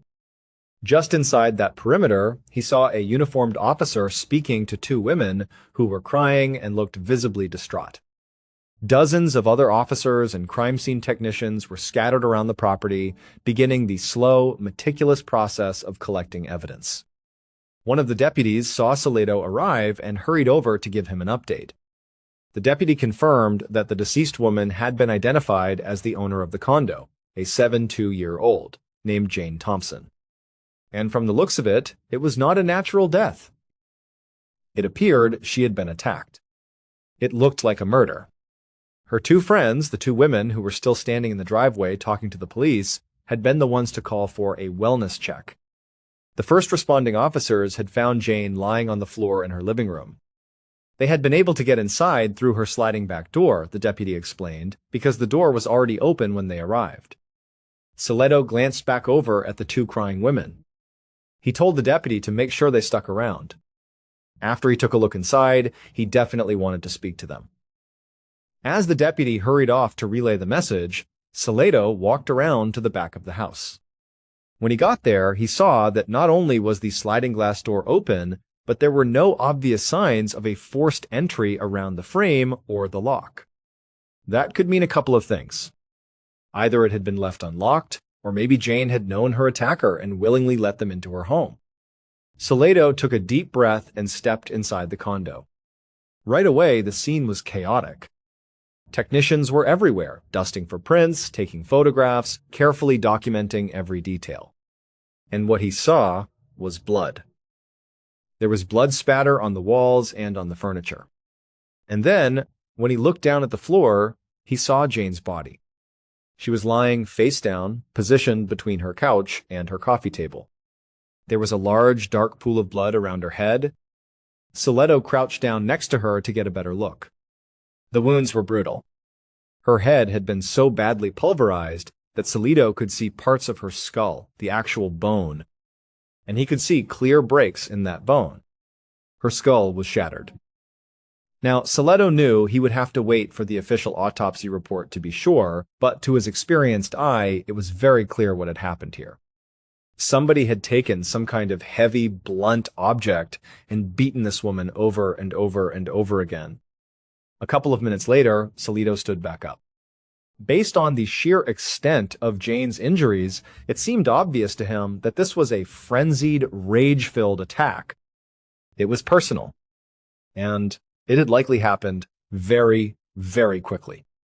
Or maybe the attack happened in a way that Jane was completely caught off guard, because aside from the awful trauma to her head, she didn't appear to have any other wounds. There were no defensive injuries on her arms or hands. It didn't seem like she had tried to fight back or protect herself at all. And other than the blood spatter, the room around her showed no signs of a struggle. Nothing was overturned, nothing was broken. It was as if she was just standing or lying right here, and someone destroyed her, and the blood went everywhere. Salado left the living room and began to search the rest of her condo. He went into her bedroom, he searched her closets, he went through the small office, and he checked the kitchen. But there were no signs of anybody ransacking the place. There was no obvious theft that had taken place, at least not at first glance. He saw expensive electronics, a nice television, a stereo system, all still sitting out in the open. To Salado, at least right now, he was pretty sure this was not a simple robbery gone wrong. This felt different.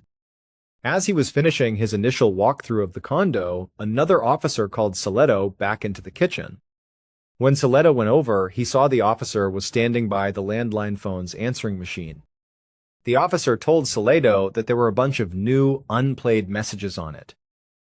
He had checked the times, and the messages started on the morning of Friday, June 25th. Salado was immediately interested in that. It was a huge piece of information because it helped them start to build a timeline. If Jane had stopped answering her phone by Friday morning, then that meant she could have died sometime overnight on Thursday the 24th, or maybe even in the early morning hours before that first message came through on the 25th. At the very least, it gave them a window. Salado told the officer to be sure to log the tape from the machine into evidence. Then Salado went back to the living room where Jane's body was and where the technicians were still working. He just stood there for a moment, his arms crossed, thinking about his next move. Considering the attack had all the signs of being highly emotional, Salado felt confident that Jane's killer was someone who knew her, someone who was deeply, personally angry with her. So, the first people he needed to speak to were those who were closest to Jane, people like her family, her friends, or maybe even a romantic partner. Jane appeared to live alone, so he hoped that other people in the neighborhood, or maybe those two women who called the police, could tell him more about her personal life, her relationships, and give him a solid place to start his investigation. So Salado gathered a few officers, and they all headed outside to begin asking some questions. When he got back outside, Salado could see that a small crowd had formed. A group of what he assumed were residents of the complex were gathered at the edge of the police perimeter, watching the activity with concerned looks on their faces. Salado understood why.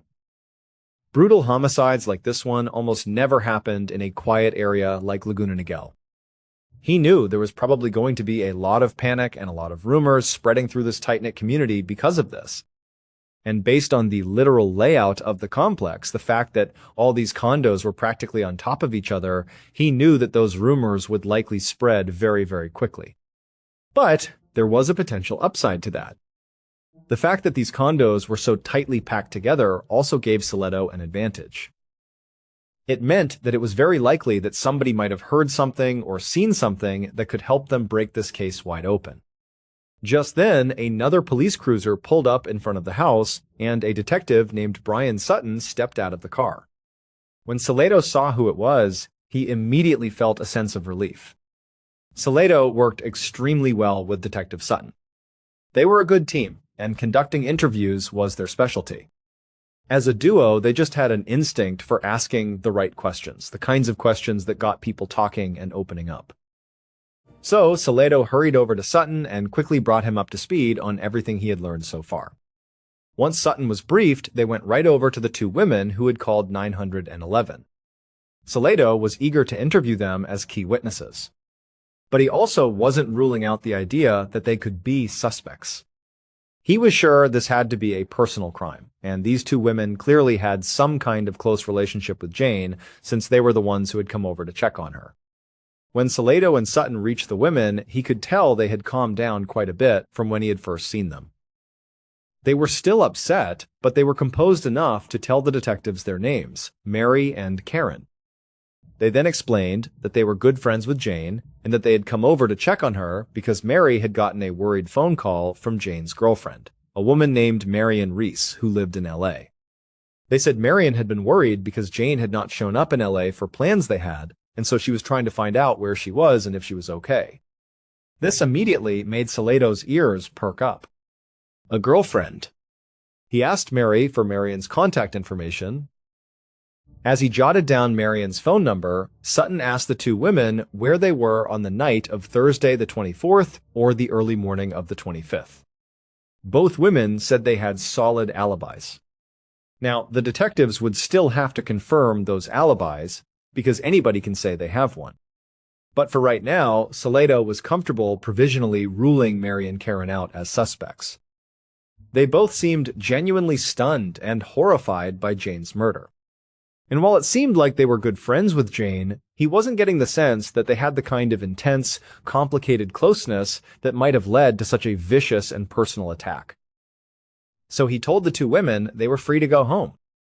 Then Salato nodded to Sutton, and the two of them left the women and headed towards the crowd of neighbors to ask some more questions. The next morning, on Monday, June 28th, Salato was behind the wheel of his cruiser with Sutton in the passenger seat. They were nearing the end of their long drive up to Los Angeles. Their destination was the home of Jane's girlfriend, Marion Reese. Salato was eager to get her statement because, at this point, they didn't have many other leads to go on. The forensics team hadn't found any usable DNA or fingerprints at the crime scene that could be tested against future suspects. And the canvas of Jane's condo complex the night before really hadn't yielded much either. They had learned that no one had seen Jane since Thursday, which backed up the timeline they had already established from the answering machine messages. But frustratingly, none of the neighbors had heard or seen anything strange or out of the ordinary on that Thursday night. And according to everyone they spoke to, Jane didn't have any obvious feuds or tension with anybody in the community. She generally kept to herself, but she was really well liked by everyone who knew her. But Salato, remembering the scene he had just witnessed, felt sure that someone out there had to have had a major problem with Jane. He had seen the preliminary autopsy report that morning, and it confirmed what he already suspected. Jane had died from the blunt force trauma wounds to her head. But it also told him something else. She had been hit more than a dozen times. It was complete and total overkill. And to Salato, that meant the killer had to have been driven by some kind of intense, overwhelming emotion, like pure rage or maybe even greed. Which was why they were now making this drive out to LA. They were going to speak with Marion, who Salato felt, based on her intimate relationship with Jane, was the strongest suspect they had.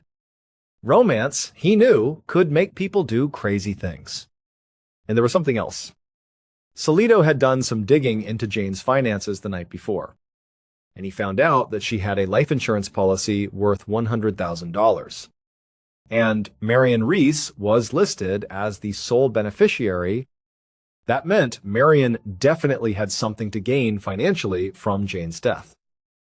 So, as they pulled up to Marion's house, Salato was thinking that maybe, just maybe, they had found their killer. A few minutes later, the detectives sat on a couch in Marion Reese's living room.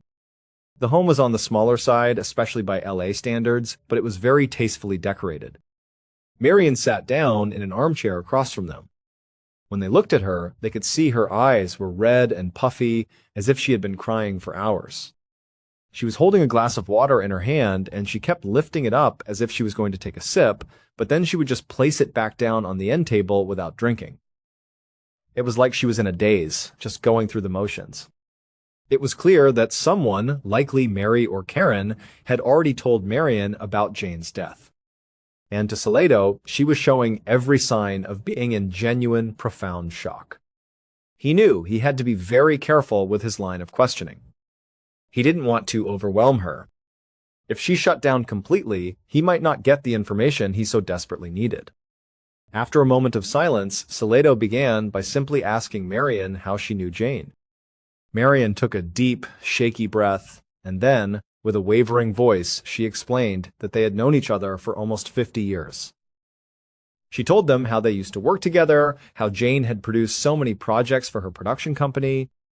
As Marion continued to talk, describing how their professional relationship had slowly transitioned into a deep and loving romance, Soleto could sense that she was beginning to calm down a little. She was calming down to the point where he felt like he could now introduce the tougher questions. So he turned and gave a slight nod to Sutton. At that point, Sutton leaned forward and asked Marion if she was aware that Jane had named her as the sole beneficiary on her life insurance policy. When Marion heard the question, she gasped. She looked completely taken aback. She insisted she had no idea Jane had done that. But, she added, it did sort of make sense. She explained that Jane really didn't have any family to speak of, and that in many ways she, Marion, was her family. She was the closest relationship Jane had in the world. Now, Soleto felt like Marion's reaction to this news was very earnest, very genuine, but he couldn't be 100% sure. So he pressed her a little more. He asked her where she was last Thursday night, the night they presumed Jane was killed. But Marion didn't hesitate. She said she was with friends all night right there in LA. And she gave Soleto all the names and phone numbers of these friends so he and his partner could confirm her story. They talked for a while longer. Marion went over the details of how Jane had missed their opera date on Friday, and then how she had stopped returning her frantic calls. Her entire story lined up perfectly with what Jane's friend Mary had already told them. So eventually, Soleto and Sutton thanked her for her time and stood up to leave. Over an hour later, Detectives Soleto and Sutton were back in Laguna Niguel, parking their cruiser in front of Jane's condo once again. On their drive back from Marion's house in LA, the detectives had made some calls. They had spoken to several of Marion's friends, the ones she had given them the numbers for, and every single one of them confirmed her alibi. On the night Jane was killed, Marion was with them and she was in Los Angeles. And so now, Soleto had to admit that Marion was looking less and less like a viable suspect. So the detectives were back at Jane's condo to look into another working theory they had about what might have happened here. They were considering the possibility that Jane's murder was a hate crime. Remember, this was back in 2004, a time when being homosexual was not as widely accepted as it is today. And so their theory was that maybe one of Jane's neighbors had seen Marion visiting, or perhaps had heard about their relationship through the grapevine. And maybe they didn't like it. And maybe they had lashed out in a fit of violent prejudice. Strengthening this idea was the fact that it seemed to be common knowledge in the neighborhood that most people left their doors unlocked. It painted a picture of a community that was perhaps too trusting, making it easy for a neighbor with a grudge to slip inside Jane's home. However, Sutton and Soleto both knew that actually investigating this theory was going to be extremely challenging. There were 144 houses in this condo complex. Conducting a thorough investigation of every single resident of all of those houses was going to be a monumental task that would take a lot of time and manpower. But at this point, they didn't have any other options. They had to pursue every possible lead. So, the detectives got to work. They went to the first house next to Jane's and knocked on the door. A few hours later, Soleto and Sutton returned to the Orange County Sheriff's Department.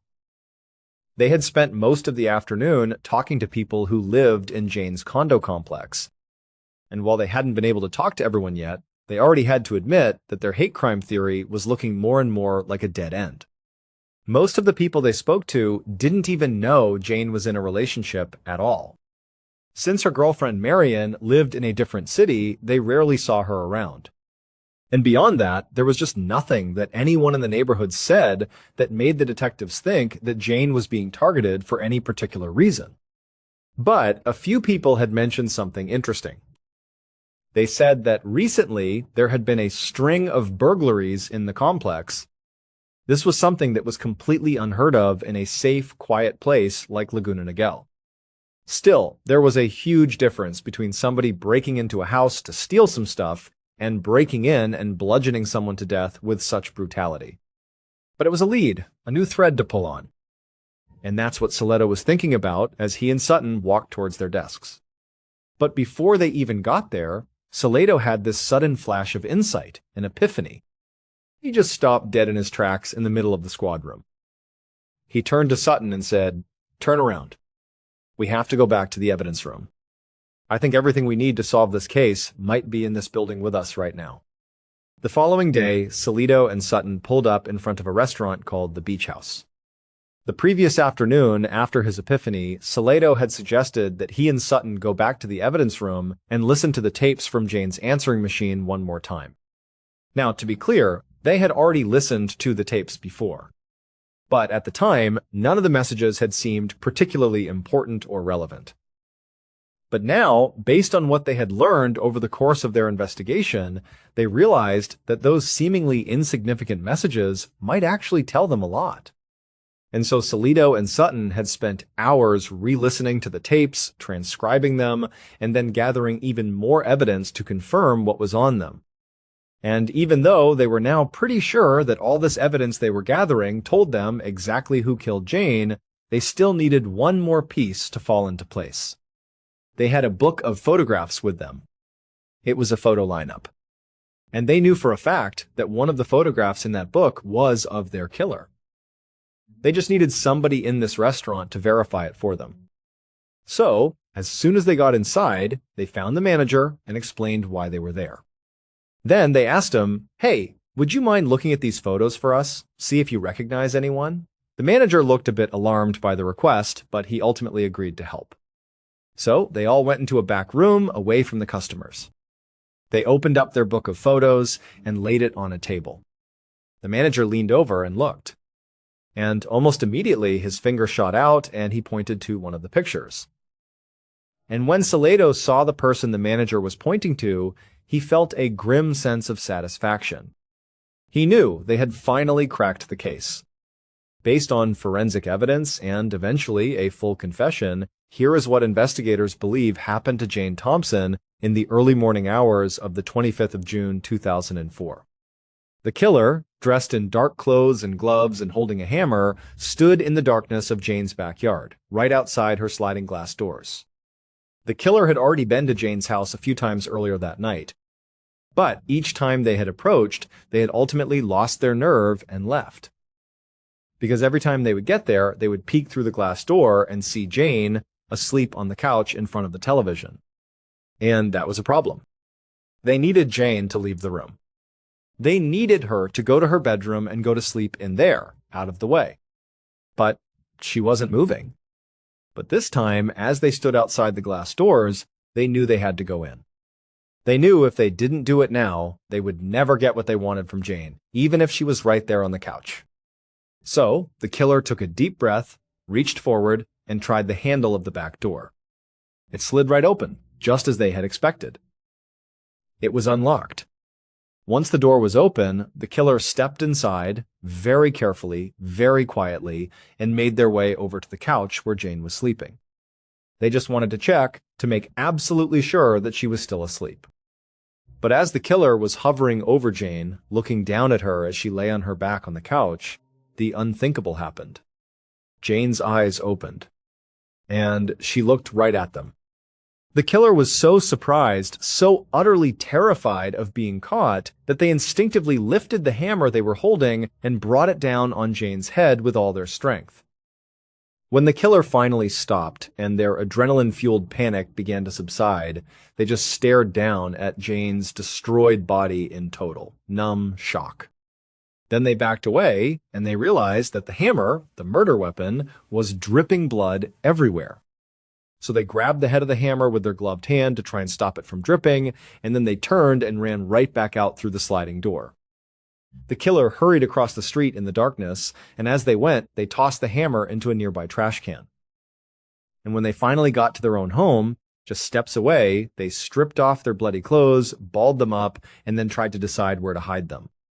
And as they stood there, trying to figure out what to do, they looked out their bedroom window at the house across the street, the house where they had just killed the one person in their life who had ever given them a second chance.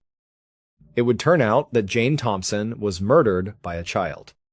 Her 5-year-old neighbor, Sam Nelson. Sam had actually broken into Jane's house more than once. He had been breaking in repeatedly and stealing all sorts of things from her, including her credit cards. and that was what the messages on her answering machine had been about. Jane's credit card company had been calling her back after she had reported a series of fraudulent charges on her account. And one of those charges was from that seafood restaurant, the Beach House, the one the investigators visited with the photo lineup. And the manager, when he looked at the photos, he instantly recognized Sam. Because Sam had been in there just a few days earlier, acting so frantic and strange. The reason Sam was stealing from Jane, and also from other people in the neighborhood, was ultimately because he was trying to keep up with appearances. He was using the stolen credit cards and money to buy food and expensive items that he thought would impress his wealthy classmates. On the night of Jane's murder, Sam claimed he did not go into her house with the intention of killing her. He said he just went in there with the intention of robbing her again. But for whatever reason, when she opened her eyes and saw him standing over her, he just panicked. He hit her once with the hammer. He said the blood went into his mouth, and his mind just went blank. And then, suddenly, he was beating her to death. Sam Nelson was arrested and eventually sentenced to 25 years to life in prison for the murder of Jane Thompson and also for multiple counts of burglary. His earliest eligible parole date is in the year 2027. He will be in his late 30s. Jane's friends and her partner, Marion, were left to grapple with an impossible reality. The kind, forgiving woman they loved had been murdered by a boy she was trying to help, a boy from the very community she had chosen for its safety and warmth. The unlocked doors of Laguna Niguel, once a symbol of trust, now served as a haunting reminder of how quickly a life can be shattered by a darkness hiding in plain sight. Thank you so much for watching. Jane spent her final days believing she had done the right thing by giving a troubled kid a second chance. And maybe that's the cruelest part of this entire story. Her kindness was real. Let me know what you thought about today's episode in the comments. And if you're ready for another true crime story, we have a full playlist waiting for you right now. Until next time, take care.